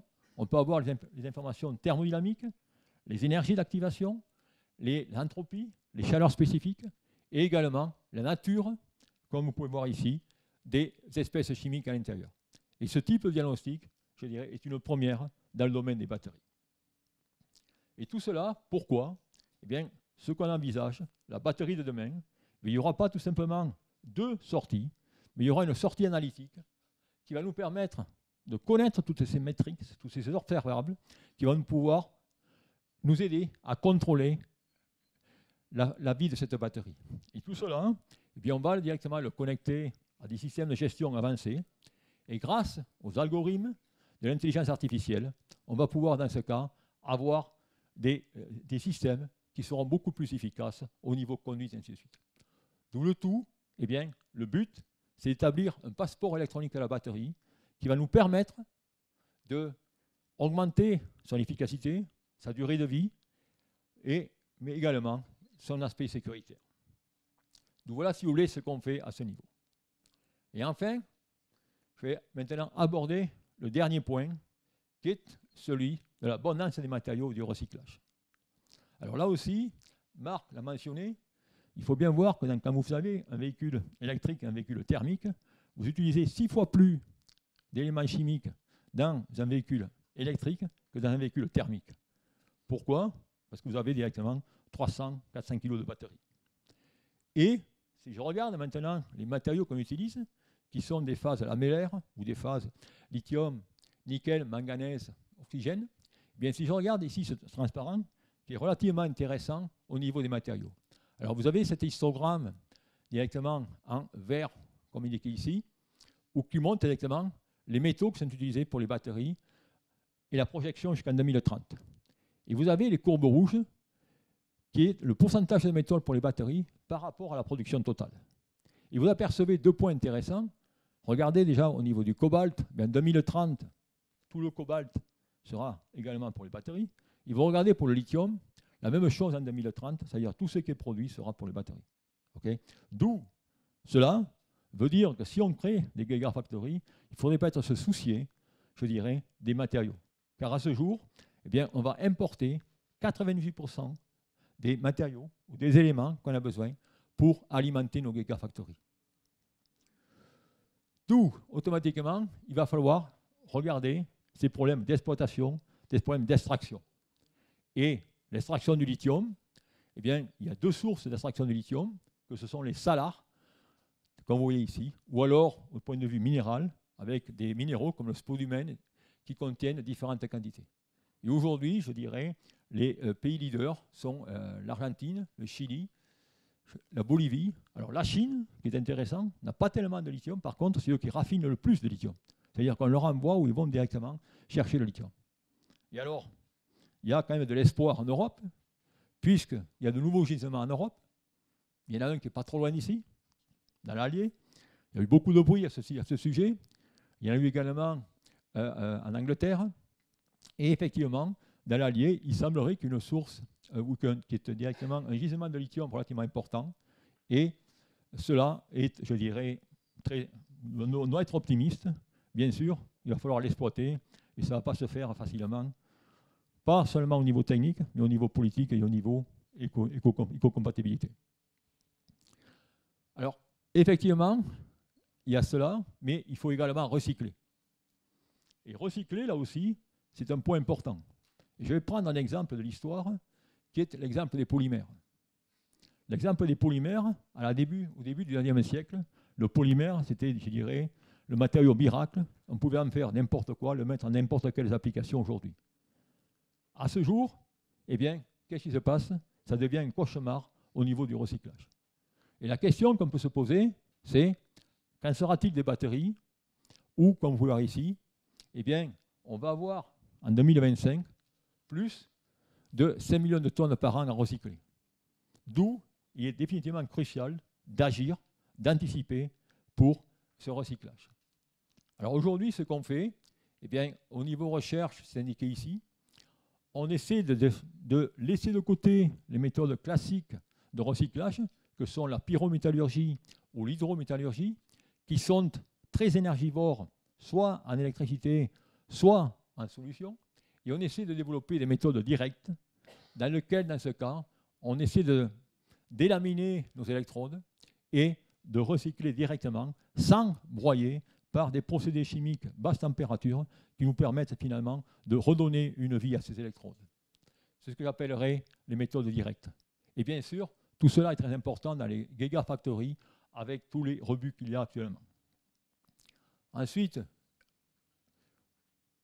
une approche beaucoup plus long terme, c'est que là aussi, on essaie d'innover, car les cellules électrochimiques ou les batteries que vous avez utilisées sont toujours des cellules cylindriques.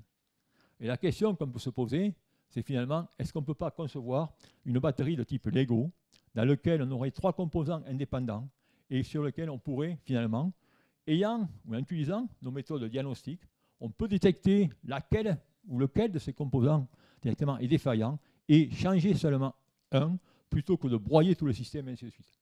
Tout ça, ces études directement qui ont été lancées, vous n'allez pas avoir le résultat demain, pour sûr, mais dans 10 ou 15 ans, j'espère qu'on aura avancé dans ce domaine. Pour vous dire que la science, eh bien, il faut avoir la vision et ensuite, eh bien, on peut arriver à apporter des solutions à cela. Donc voilà à peu près ce que je voulais vous dire sur ces 4 points et essayer de répondre aux questions de Marc sur ce sujet. Et enfin, pour conclure, eh bien, je dirais que tout cela, a lieu, se fait dans le contexte européen, puisqu'il y a des directives européennes concernant l'empreinte carbone, ou dans les batteries de demain, il faudra savoir finalement l'empreinte de CO2, il faudra savoir, comme vous pouvez voir ici, les matériaux recyclés, c'est-à-dire qu'il y a des directives pour dire qu'il faudra 15% de nickel recyclé, ainsi de suite. Et également, comme vous pouvez voir ici, il y a également sur le passeport électronique. Bon, tout cela, c'est les directives de l'Europe, c'est simple, mais malheureusement, l'Europe, elle donne des directives, mais elle ne donne pas de solutions. Et enfin, je terminerai, les batteries et la mobilité électrique, eh bien, le monde des batteries est et continuera d'être un monde et un environnement dynamique, tant au niveau du domaine de l'engineering, avec de nouveaux matériaux, de nouvelles synthèses, de nouvelles technologies, tant au monde industriel, avec de nombreuses gigafactories et de nombreuses, je dirais, unités de raffinage, et enfin, dans le cas du développement durable, avec toute une panoplie de compagnies qui vont directement se lancer sur le recyclage, et ainsi de suite. Le futur, bien sûr, il va bénéficier fortement, pour avancer encore plus rapidement, de la science des données, l'intelligence artificielle, qui va nous permettre de concevoir plus rapidement de nouveaux matériaux. Il faudra-t-il encore les synthétiser? Et je pense que les chimistes ont encore de beaux jours à faire. Et ensuite, au niveau de la batterie du futur, là aussi, je dirais, ce n'est qu'un des premiers pas, mais il y a encore beaucoup de travail à faire. Et enfin, pour terminer, eh bien, je vous laisserai sur cette citation, ou cette phrase, que la recherche multidisciplinaire est passionnante, avec plein de défis qui sont synonymes d'opportunités pour vous. Et je terminerai par cette citation de Steve Jobs, « Stay hungry, stay foolish, be passionate ». Et je pense, vous les jeunes, c'est vous qui demain allons résoudre tous ces problèmes. Et j'espère qu'avec toute la formation que vous avez, la diversité des disciplines que vous enseignez, eh bien vous pourrez directement apporter votre pierre en ce domaine. Car vous avez vu, il y a toutes les thématiques, chimie, physique, optique, théorie, ainsi de suite. D'où vous avez toute la formation, à vous de jouer. Merci.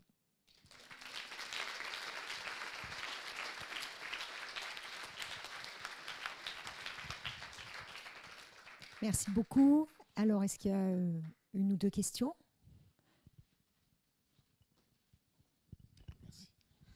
Bonjour, merci beaucoup pour votre présentation, je trouvais très intéressante. Moi, je ne suis pas chimiste et ça me fait venir la question suivante. Est-ce que la messe est dite pour toutes les autres technologies de stockage d'énergie?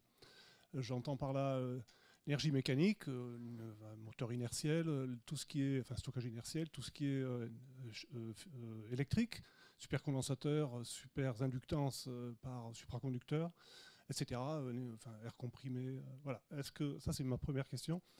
Et deuxième question, c'est moi j'ai une perceuse à la maison, comme tout le monde. Quand la batterie est à plat, je prends l'autre qui est chargé, qui s'est chargé tranquillement en 3 ou 4 heures, et puis je la branche à la place. Est-ce qu'on ne peut pas imaginer un modèle comme ça dans les stations? Finalement, plutôt que d'avoir des superpuissances, on aurait une accumulation finalement d'énergie, on va dire, au fil de l'eau, beaucoup plus, on va dire, lisse. Et finalement, à la faveur d'une collaboration entre les constructeurs, on pourrait imaginer voilà, le chargeur de ma perceuse qui soit à peu près compatible, enfin, même principe pour les voitures. Voilà, merci. Bon, effectivement, c'est deux questions très larges.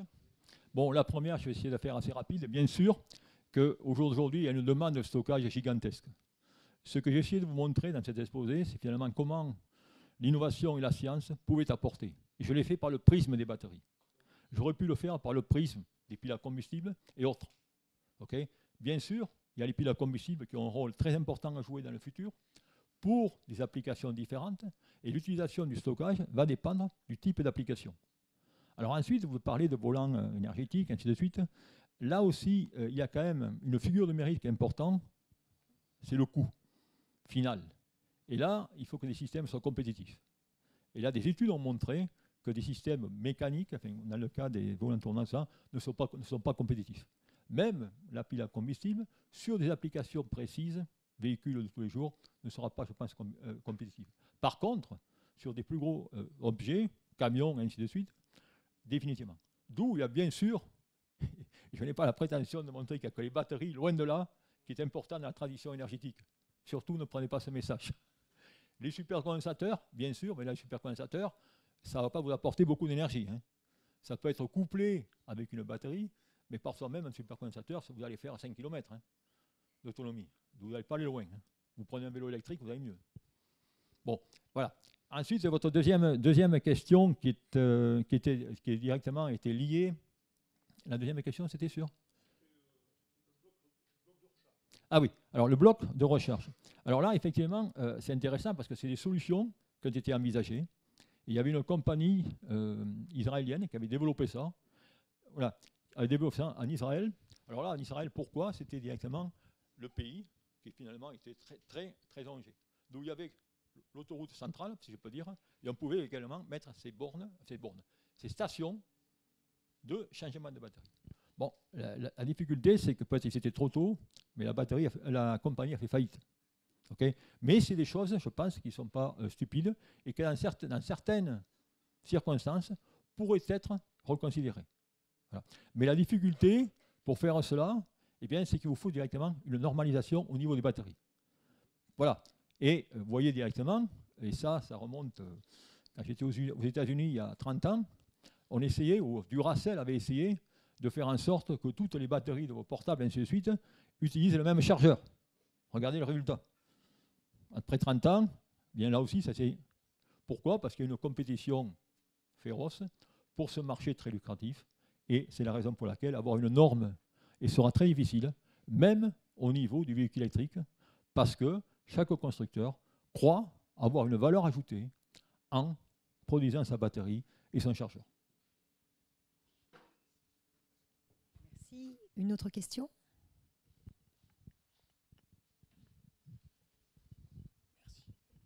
Bonjour, merci beaucoup pour la présentation. Une petite question concernant les batteries lithium-métal qui du coup remplaçaient le carbone, si je me souviens bien. Ça veut dire que dans la batterie, on a encore plus de lithium que ce qu'il y a actuellement. Vrai ou je me trompe ?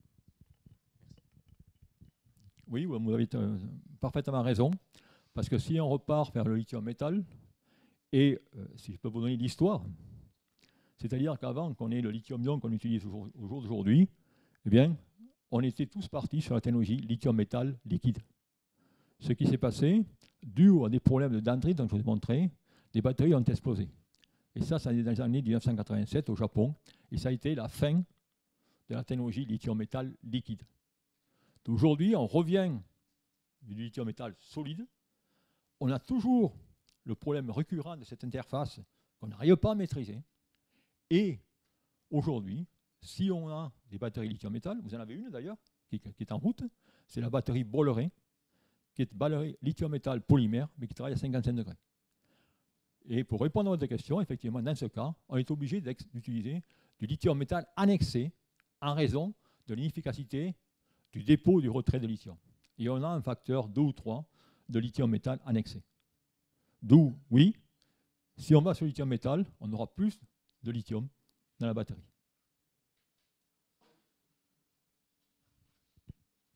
Une petite dernière. Merci beaucoup pour votre exposé. Pure curiosité scientifique. Comment s'effectue la synthèse, le processus de synthèse de la batterie solide, donc de la matrice solide?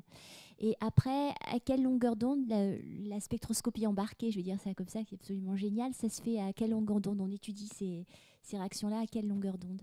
Vous avez parlé de fibre optique, je ne sais pas si c'est de la longueur d'onde télécom. Alors, très bien. Alors, effectivement, le procédé d'assemblage, c'est des procédés. Alors bon, il faudrait travailler dans tous les procédés, c'est relativement complexe. Vous faites d'abord, vous avez une poudre, ensuite vous faites une électrode que vous déposez par des méthodes, je dirais, de dépôt typecasting. Ensuite, vous avez des machines d'enrobage pour faire des spiralés.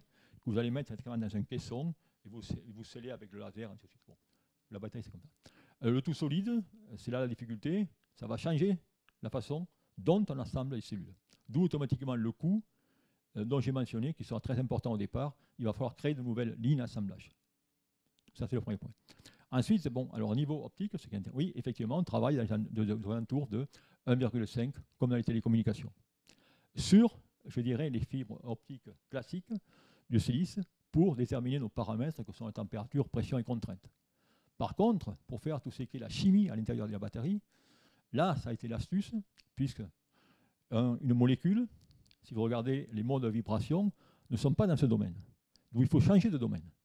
Et c'est la raison pour laquelle, dans ce cas, on a pris des fibres optiques, mais chalcogénures, qui vont de 1 à 13 microns. Et dans ce cas, on peut maintenant avoir accès aux vibrations des liaisons des molécules et suivre ce qui se passe in situ au niveau des espèces secondaires, ainsi de suite. On a accès à la molécule elle-même. Merci beaucoup.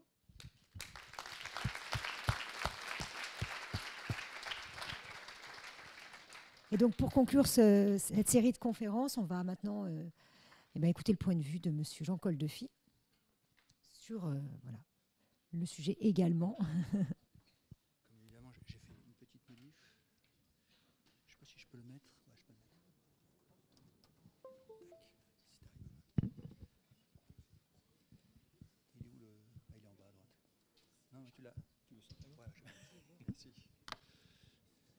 Non, attends, ouais, voilà. Là, tac. Là, ouais. Tu l'ouvres. Voilà, tu l'ouvres simplement.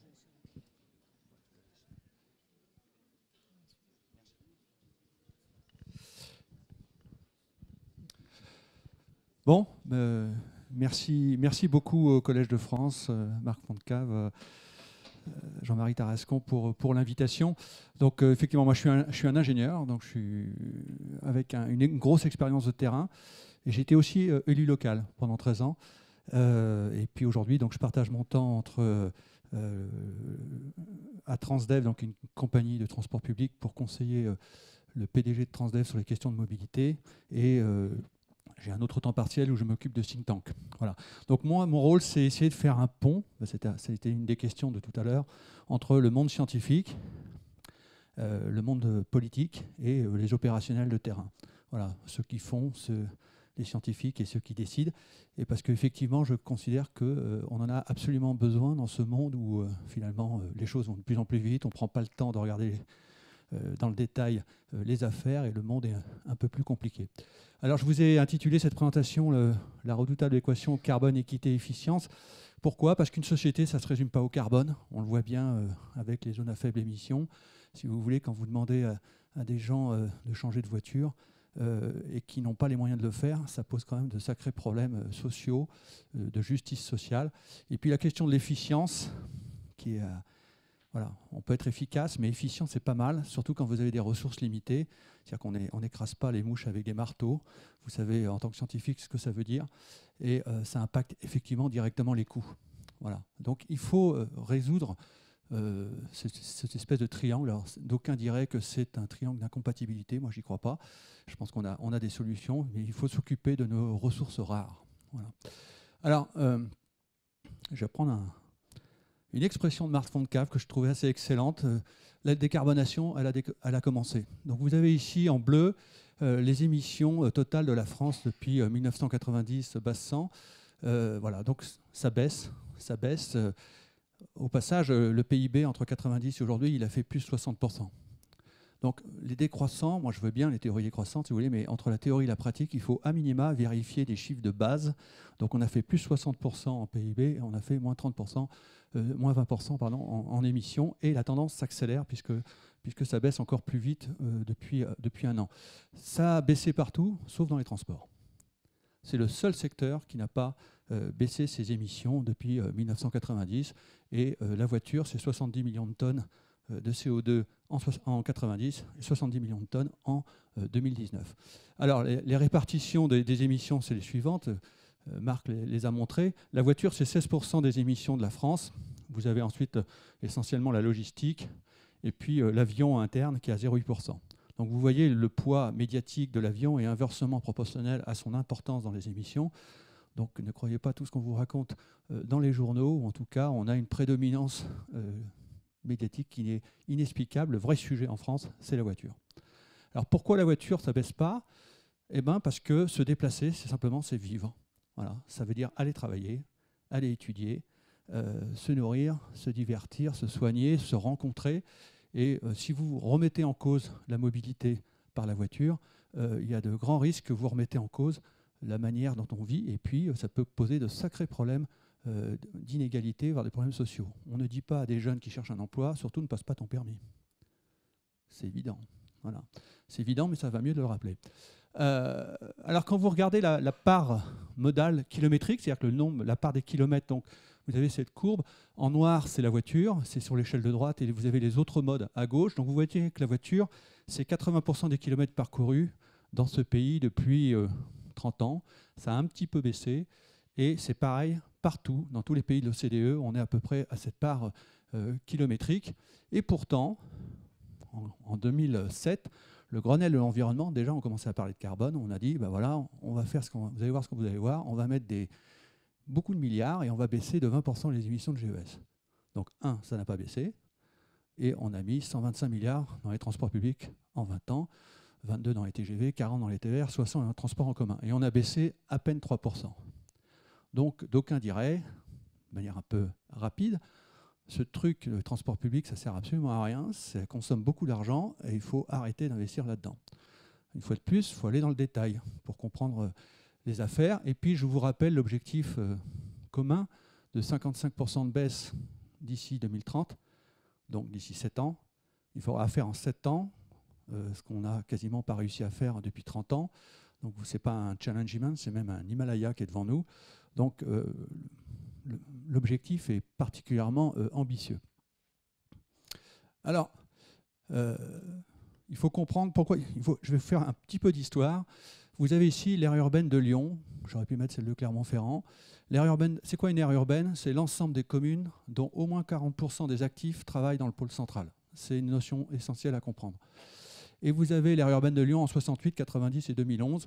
Je vous la fais rapide. En blanc, vous habitez, vous travaillez dans la même commune. En rouge, vous faites 50 km pour aller bosser.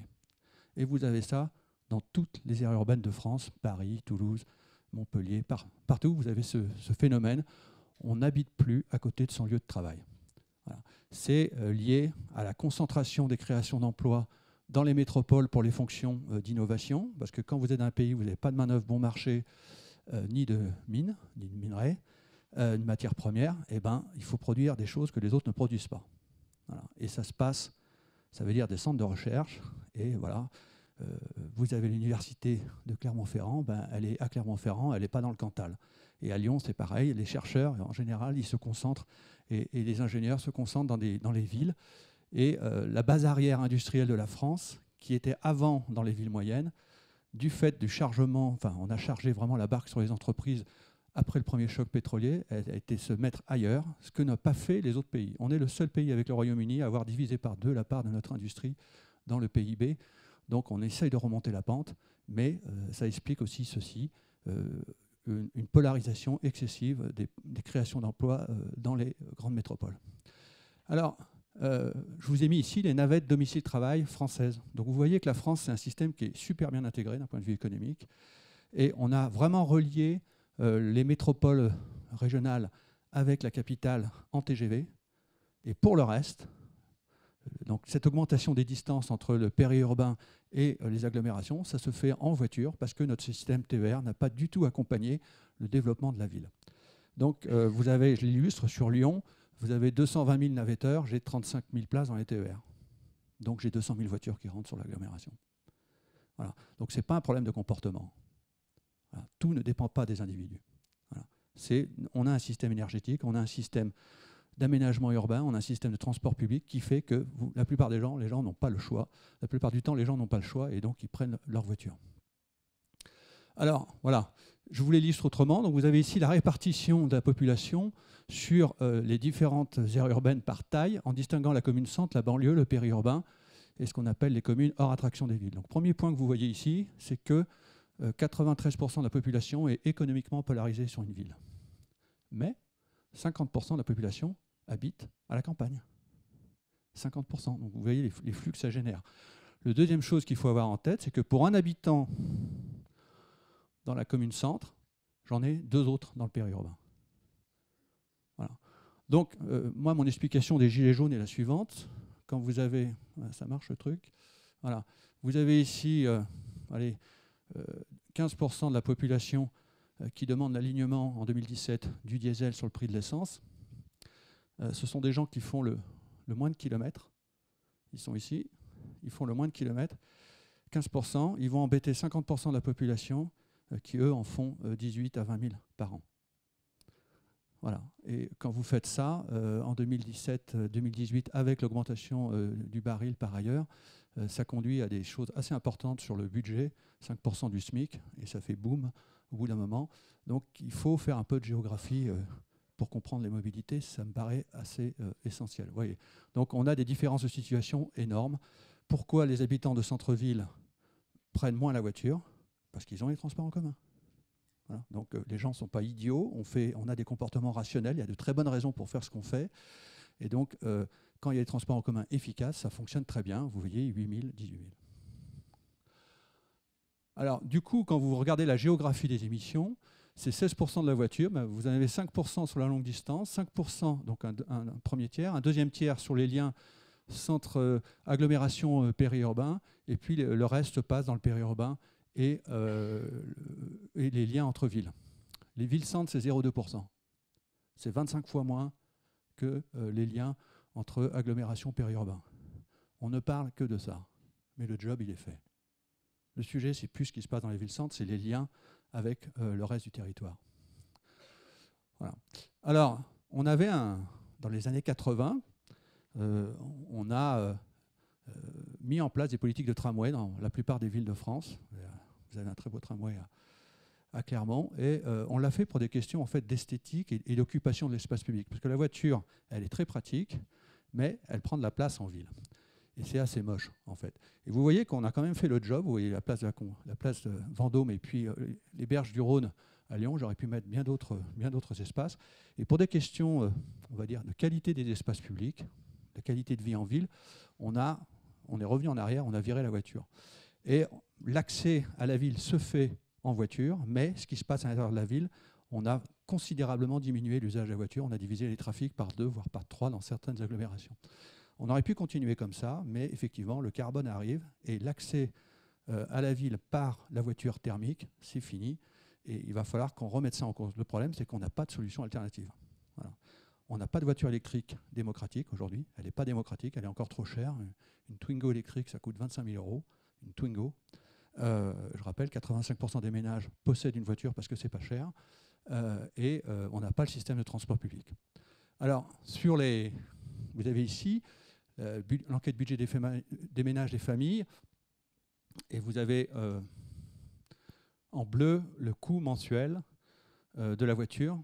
Je vais m'intéresser à celui-là. Et vous voyez que pour les 3 premiers déciles de revenus, donc les 30% de gens qui sont les moins fortunés, la voiture, c'est 200 € par mois. Et vous voyez que c'est uniquement dans le dernier décile qu'on met beaucoup d'argent. Alors quand vous demandez avec les zones à faible émission à ceux-là d'avoir le standard de vie de ceux-là, évidemment, ce n'est pas possible. Donc on vote des lois sur ce point-là en oubliant cette réalité sociale pourtant basique. Et donc comme ce n'est pas possible, qu'est-ce qu'on fait? On décale. Et comme on décale, on dit les politiques sont nulles. Voilà. Mais, vous voyez, la politique, c'est quand même compliqué. Il faut regarder les choses de manière à 360 degrés et regarder ce qui est possible et ce qui est faisable. Voilà. La politique, c'est le domaine de l'émotion. La technique, c'est le domaine de la raison. Et c'est bien marier émotion et raison qui est compliqué.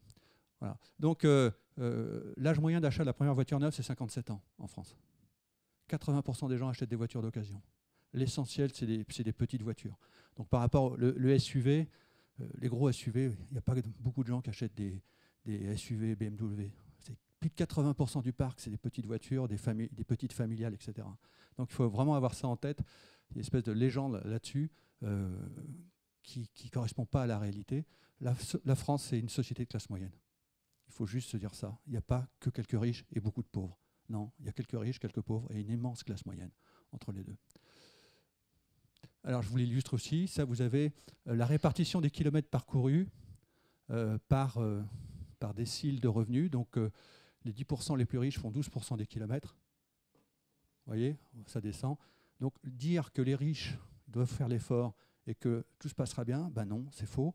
Ça va concerner tout le monde. La décarbonation des mobilités concernera tout le monde et c'est bien pour ça que c'est compliqué. C'est bien pour ça qu'il est absolument indispensable dans une démocratie. Poutine ou Kim Jong-un n'ont pas les mêmes problèmes, mais nous, oui, on est dans une démocratie, donc il va falloir embarquer tout le monde pour décarboner les démocraties, les mobilités. Alors, je vais passer maintenant à la question des biens communs et ensuite arriver aux solutions. Vous avez 3 acteurs dans la mobilité, les usagers, et eux, ce qui les motive, c'est le temps de parcours. On veut aller vite. Ralentir, c'est un truc, voilà, c'est un vœu pieux. La ressource rare, quand vous êtes sorti de la survie, c'est le temps. Voilà, c'est le temps. Alors, on déteste perdre du temps et c'est le seul truc que vous ne pouvez pas acheter. Voilà. Donc perdre son temps, c'est vraiment pas quelque chose qui est... Voilà, Pascal le disait déjà il y a bien longtemps. Et les acteurs publics, eux, leur objectif, c'est l'accessibilité, c'est permettre aux gens d'aller travailler, se nourrir, se divertir, se soigner, etc. Ce qu'on appelle l'accessibilité. Les ressources privées, donc rares, c'est le temps et l'argent. Et les ressources publiques rares, ce qu'on appelle des biens communs. C'est ça un bien commun, c'est une ressource publique rare. C'est l'espace public de voirie. Voilà, je ne peux pas avoir une voie pour le vélo, une voie pour la voiture, une voie pour les transports en commun, une voie pour les vélos rapides, parce que maintenant il faut des voies pour les vélos rapides, parce que quand vous faites, et je suis cycliste, quand vous faites beaucoup de vélos, ce qui vous ennuie le plus, c'est les autres vélos en fait, ils vont jamais assez vite. Donc voilà. Donc il faut avoir ça en tête, c'est ce qu'on appelle un bien commun. Et vous en avez 3. Évidemment, le quota d'émissions de CO2 pour rester en dessous d'1,5 degré, l'espace public en ville, à la campagne, il n'y a pas de problème d'espace public. Et la voiture à la campagne, ce n'est pas un problème, c'est une solution. Et les fonds publics. Ce qui est mis sur un projet ne sera pas disponible pour un autre. Donc il va falloir faire des choix dans l'allocation de nos ressources. Et c'est ça le sujet. Il ne s'agit pas d'être pro-vélo, pro-voiture, pro-transport en commun. Il s'agit d'assurer l'accessibilité pour tous, en minimisant l'impact sur les biens communs. Alors, venons aux solutions. Pour baisser les émissions, on a 3 moyens. Véhicules électriques, je ne vais pas revenir dessus, on en a largement parlé. Réduire les kilomètres parcourus, je pense que ça passera par l'urbanisme, et augmenter le taux de remplissage, report modal ou covoiturage. Alors, suivant la vitesse de déploiement du véhicule électrique, mais ça dépend essentiellement de paramètres économiques. Il faut que le véhicule électrique aujourd'hui est encore trop cher. Le marché de l'occasion, il n'y est pas encore. Donc ça prendra du temps, peut-être 20% de baisse d'ici 2030. Si je veux faire 55%, ça veut dire que les 2 autres termes de l'équation devront faire 44% de baisse. Alors, je vais vous montrer sur la réduction des distances. Vous avez ici l'aire urbaine de Lyon avec la densité. En rouge, c'est très dense, et en jaune, c'est très peu dense. Vous avez Oslo. Vous voyez ? À Oslo, dans les pays scandinaves, on a urbanisé autour des axes de transport. Je vais le lire autrement. À Copenhague, interdiction de construire, que ce soit le logement et les entreprises, à moins d'1 kilomètre d'une gare. Voilà. Ben, quand vous faites ça, c'est sûr que c'est beaucoup plus simple de gérer la mobilité autrement qu'en voiture. Et quand vous faites ça, c'est beaucoup plus compliqué. Voilà. Donc ça, c'est quoi? La différence entre ça et ça, c'est qu'ici, vous avez 10 communes, là, vous en avez 520. Voilà. Donc, on a un problème de gouvernance dans ce pays. On a trop de communes qui raisonnent à leur échelle. Le raisonnement est juste à leur échelle. Mais pour la question des biens communs qu'est l'espace, il est faux ce raisonnement. Voilà. Et derrière, on se retourne vers la région en disant mets-moi des trains partout ou des cars partout. Évidemment, ce n'est pas possible. Et comme les régions n'ont pas l'argent, elles se retournent vers l'État en disant ça serait bien que tu finances. Voilà. Mais à la base, le problème, il est là. Donc il va falloir qu'on résolve ça, d'où le ZAN, le zéro artificialisation nette. Vous voyez, ça vient de là, pour avoir une gestion de l'espace qui soit un peu plus économe. Alors, dans les simplismes, il y en a un, c'est celui-là, voilà, plus de vélos égale moins de voitures. C'est sympa, hein, ça paraît évident, et tout ce qui est évident, méfiez-vous-en, ça fait, voilà, c'est vrai qu'on a un cerveau qui est un peu feignant, donc on préfère des idées simples aux idées compliquées. Je rappelle juste ceci, c'est que vous avez 76% des kilomètres parcourus dans ce pays sont le fait de trajets de plus de 10 km, 20 km par jour. Faites 20 km de vélo par jour, on en reparle. Voilà, moi j'en faisais 40 pendant quelques années. Maintenant, c'est un peu plus compliqué. Mais vous voyez, donc, le vélo seul, il aura finalement peu d'impact sur la décarbonation. C'est plutôt en lien avec les transports en commun, où je peux poser mon vélo dans un parc relais sécurisé, c'est-à-dire que je le retrouve le soir, et ensuite je prends un transport en commun qui me permet de faire un trajet un peu plus long, etc. C'est plutôt en conjugaison des modes. Donc quand vous revenez à ma répartition des émissions, quelles sont les solutions? Dans le périurbain, on est sur des zones peu denses, le transport public n'est absolument pas pertinent, il n'y a pas assez de monde. La voiture électrique, c'est très très bien. Voilà. Ça peut régler 3% des émissions. Si ça fait baiser par 3, ça ne fait plus que 1%. Voilà. En première couronne des villes, ça sera vélo plus transport en public. Et puis, sur les liens centre-périphérie, on est sur des trajets de 10 à voire 50 ou 60 km. Ça sera vélo, voiture électrique, parc relais, on va pouvoir garer sa voiture, et des transports en commun, que ce soit par car ou par train. Alors, je vais accélérer un petit peu. Voilà, il faudrait qu'on multiplie par 3 l'offre de transport public sur les déplacements centre-périphérie et par 40 l'offre de parc relais. Par 40. Donc, si vous voulez, quand Hugo Décrypte interview Macron, il lui dit voilà, le pass à 49 €, qu'est-ce que vous en pensez? Hugo, il faudrait quand même que tu décryptes un peu mieux là. Là, tu t'es un peu planté. Le problème, ce n'est pas la demande, le problème, c'est l'offre. Voilà, vous pouvez faire baisser les prix d'un truc qui n'existe pas ou qui est saturé, ça ne va rien arranger. Voilà. Et j'ajoute, si on considère le transport public comme une ressource rare, ce qu'il est, mettre des choses à coût marginal nul ou quasiment gratuit, c'est pas terrible, quoi. Personne ne tarifie l'eau de manière forfaitaire, ou l'électricité. Vous imaginez? Si on avait un forfait, les agents EDF font ça, mais pas nous. Si on avait l'électricité tarifée à 50 € par mois, par exemple, on la gaspillerait, évidemment. Donc, il faut payer ce qu'on consomme, si vous voulez limiter le gaspillage, pour répondre aussi à la question qu'il y avait avant. Donc la question, c'est comment financer? Eh ben, je vous propose un critère, parce qu'effectivement, quand vous êtes élu, vous avez des gens qui viennent vous dire le covoiturage, c'est super bien, l'autre qui viennent vous dire le vélo, c'est génial, le transport public, c'est génial. Comment est-ce que vous pouvez choisir en tant qu'élu? Moi, je propose un truc un peu scientifique. Vous regardez la quantité d'émissions évitées et le coût de la tonne de carbone évitée. Combien ça coûte? Vous avez 4 cadrans. Vous avez un premier cadran, vous avez des coûts de carbone évité faibles avec de fortes quantités d'émissions évitées. Ça, c'est génial, c'est ce qu'il faut faire. Donc c'est quoi ça? C'est les TER des AOM. Les AOM, autorités organisatrices de la mobilité, donc le TER des régions. Je distingue le TER des régions du TER de la SNCF. Le TER des régions, c'est celui après mise en concurrence, où la région impose un cahier des charges et obtient le service au meilleur prix. Voilà.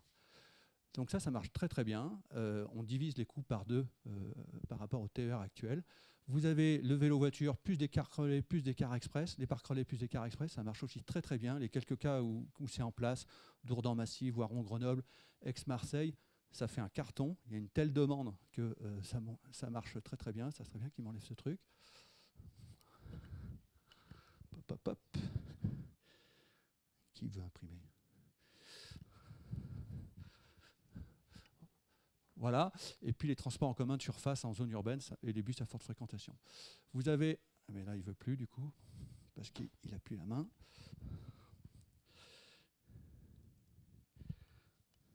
Voilà. Vous avez un deuxième cadran que je dirais, qui est intéressant, donc des quantités d'émissions évitées fortes, mais vous avez des coûts élevés. Donc ça, c'est le TER SNCF vers les grandes agglos. C'est-à-dire quand vous ne mettez pas en concurrence, vous avez le fournisseur de service, il impose ses prix. Sur les premiers appels d'offres, on a divisé pratiquement les coûts d'exploitation par 2. L'Allemagne fait rouler 4 fois plus de TER que nous, à des coûts 2 fois plus faibles. Donc le train kilomètre en France, c'est 37 €, en Allemagne, c'est 16. Voilà. Donc quand vous mettez en concurrence, vous pouvez, avec le même budget, déployer 2 fois plus de trains. Et c'est donc nécessaire. L'autre point important, c'est des technologies hydrogène qui sont encore très coûteuses. Ça peut nécessiter des subventions pour que ces technologies soient moins chères et qu'on passe donc du jaune au vert. Voilà. Les trucs à éviter, c'est ça. Les petites lignes ferroviaires, désolé, c'est pas très plaisant. Mais un train, ça coûte très cher. Quand il y a moins de 30, surtout 40% sont au diesel. Quand vous avez moins de 30 personnes dans un train, ça émet plus que 30 voitures. Donc c'est non seulement une aberration écologique, mais en plus, d'un point de vue budgétaire, c'est catastrophique. On a certaines lignes, on est à plus de 15 000 € de fonds publics par voyageur par an. Achetez-leur une voiture électrique. Voilà. Et puis, vous avez des trucs sympas, mais qui ont finalement peu d'impact. C'est le vélo monomodal, et c'est plutôt en intermodalité qu'il faut le penser. Voilà, donc je vous ai mis quelques coûts d'évitement. Le véhicule électrique, aujourd'hui, le gouvernement l'estime à 400 € la tonne de CO2. En Norvège, on est à 1400 €. Ils ont mis le paquet. Donc effectivement, ils sont 7 ans en avance sur nous, sur le déploiement du véhicule électrique, mais à quel coût? En France, le patron de la SNCF nous dit « Donnez-moi 100 milliards, je vous économise 100 millions ». On est à peu près à 1000 € la tonne. Sur des cars express, on est à moins 90 €. Pourquoi? Parce que les gains privés sont supérieurs aux coûts publics. Donc ça, c'est particulièrement intéressant. Et puis le plan covoiturage, vous êtes entre 260 et 520 € suivant la longueur du trajet, ce qui est quand même extrêmement coûteux. Voilà. Et puis une dernière petite pique sur les décroissants. En 2020, on a eu une grosse décroissance.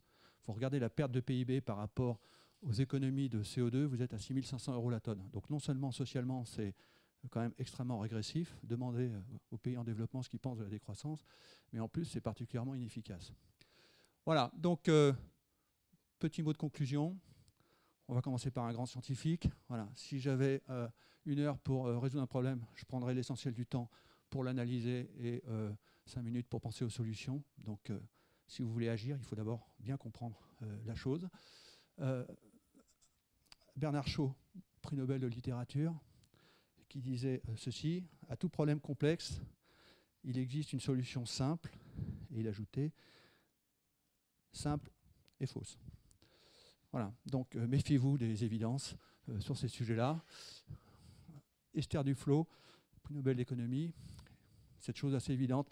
La mobilité, c'est un des principaux moyens d'égalisation des disparités économiques sur les territoires. Donc, réduire la mobilité, c'est prendre le risque d'augmenter les inégalités. Quand vous n'avez pas de travail à côté, si vous pouvez vous déplacer, chercher un travail un peu plus loin, ben c'est quand même pas mal. Vous n'êtes pas obligé de déménager. Voilà, François Pérou, un économiste lyonnais, qui disait ça: on ne peut pas augmenter l'investissement et la consommation. C'est pénible. Hein. Voilà. Et en fait, chaque économie ne peut pas élever le niveau de vie. Enfin, si elle veut élever le niveau de vie de génération ultérieure, elle doit imposer un sacrifice aux consommations présentes. Ça veut dire quoi concrètement? Si demain je dois changer ma voiture, je dois isoler mon appartement, je dois changer ma chaudière, ben c'est autant d'argent que je n'aurai pas pour partir en week-end, un week-end à Barcelone ou je ne sais pas où. Et donc il va falloir qu'on fasse cet effort-là. En France, c'est compliqué, parce qu'en France, le consommateur est la personne à défendre et le producteur est celui sur lequel on cogne. Voilà, parce que le producteur, il y en a moins et il vote moins. Mais par contre, c'est quand même eux qui produisent de la richesse et c'est un peu la difficulté. Vous voyez aussi que sur la réforme des retraites, on aurait eu ce type de réflexion. Est-ce qu'on privilégie le présent ou le futur? La vieillesse ou la jeunesse? Voilà, Alfred Sauvy disait que le seul danger pour une société, c'était la vieillesse et qu'il y avait une seule solution, c'était la jeunesse. Il avait un peu raison. Bon, voilà. Et je vais passer ici parce que sinon j'y arriverai pas.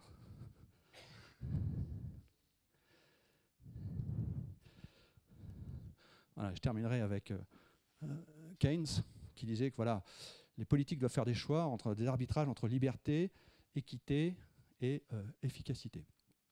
Et il ajoutait, les capitalistes ont échoué parce qu'ils ont privilégié la liberté et l'efficacité sur l'équité, et il disait les communistes ont fait exactement l'inverse, ils ont aussi échoué parce qu'eux, ils ont privilégié l'équité, pour ne pas dire l'égalité, sur l'efficacité et la liberté. Voilà. Moi, ma conviction, c'est qu'effectivement, si on veut réussir dans une société démocratique la décarbonation, il faudra qu'on conjugue efficacité, liberté et équité.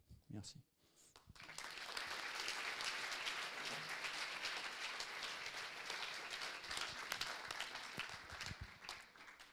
Merci beaucoup. Alors peut-être une petite question, parce qu'on a un petit peu décalé l'emploi du temps.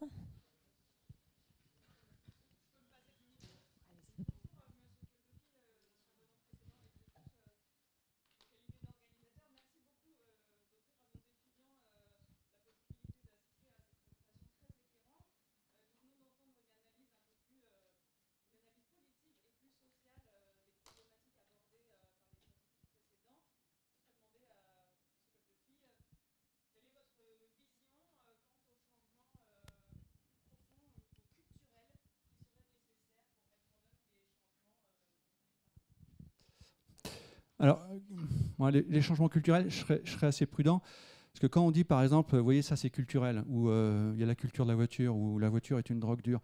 En fait, quand on n'a pas fait l'analyse, quand on ne comprend pas un comportement, c'est forcément culturel. Donc j'aurais pu montrer une carte, par exemple, sur l'occupation de l'espace entre la Belgique flamande et les Pays-Bas. Les Flamands ont agi comme nous sur l'éparpillement urbain, pas du tout les Pays-Bas, et pourtant c'est la même culture. Vous voyez, donc partez quand même du principe que nous avons tous de bonnes raisons de faire ce que nous faisons et de croire ce que nous croyons, et que donc il faut juste ne pas être paresseux. Et quand on ne comprend pas, il ne faut pas se réfugier en disant c'est psychologique, c'est culturel, etc. Non. Pourquoi les gens prennent la voiture? Parce que c'est un outil qui est super pratique, tout simplement.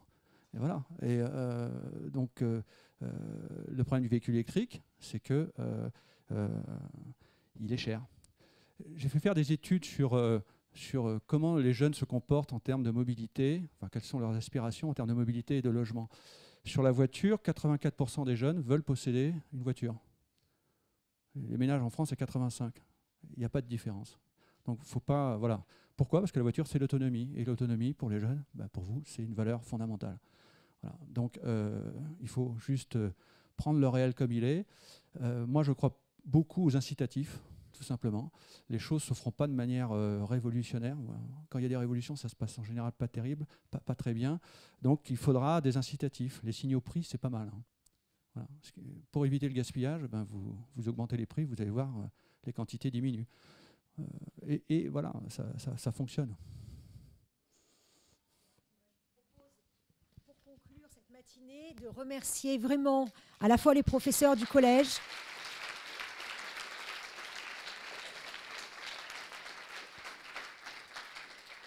pour cette belle initiative, pour le programme Avenir commun durable et toutes les réflexions qu'il engage et qui nous amène à avoir. Monsieur Coldefy pour être venu apporter effectivement un éclairage un peu différent mais tout aussi précieux. Et puis vous tous pour votre participation. Je vous rappelle que la journée va continuer cet après-midi avec des tables rondes en centre-ville à l'amphithéâtre Truden avec différents intervenants qui vont effectivement continuer ce débat. Et puis ce soir par la rentrée solennelle de l'université où on aura le plaisir d'entendre Madame Laurence Bossoit de Charles. Alors j'ai du mal à dire votre nom, mais peu importe, autour des problèmes de l'eau et du droit international de l'eau, qui promet d'être aussi très intéressante. Donc je vous remercie tous. On va garder les étudiants de classe préparatoire avec nous pour pouvoir organiser la suite de la visite de la matinée, qui vont être des déambulations et des visites de sites de mobilité, justement. Donc merci beaucoup.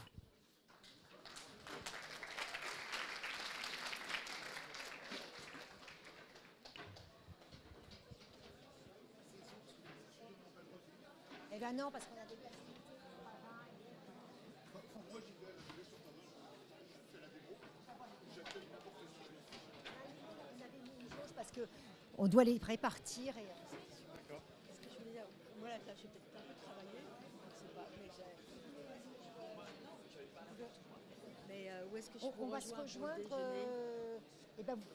Si vous longez là, on est où là? Si vous longez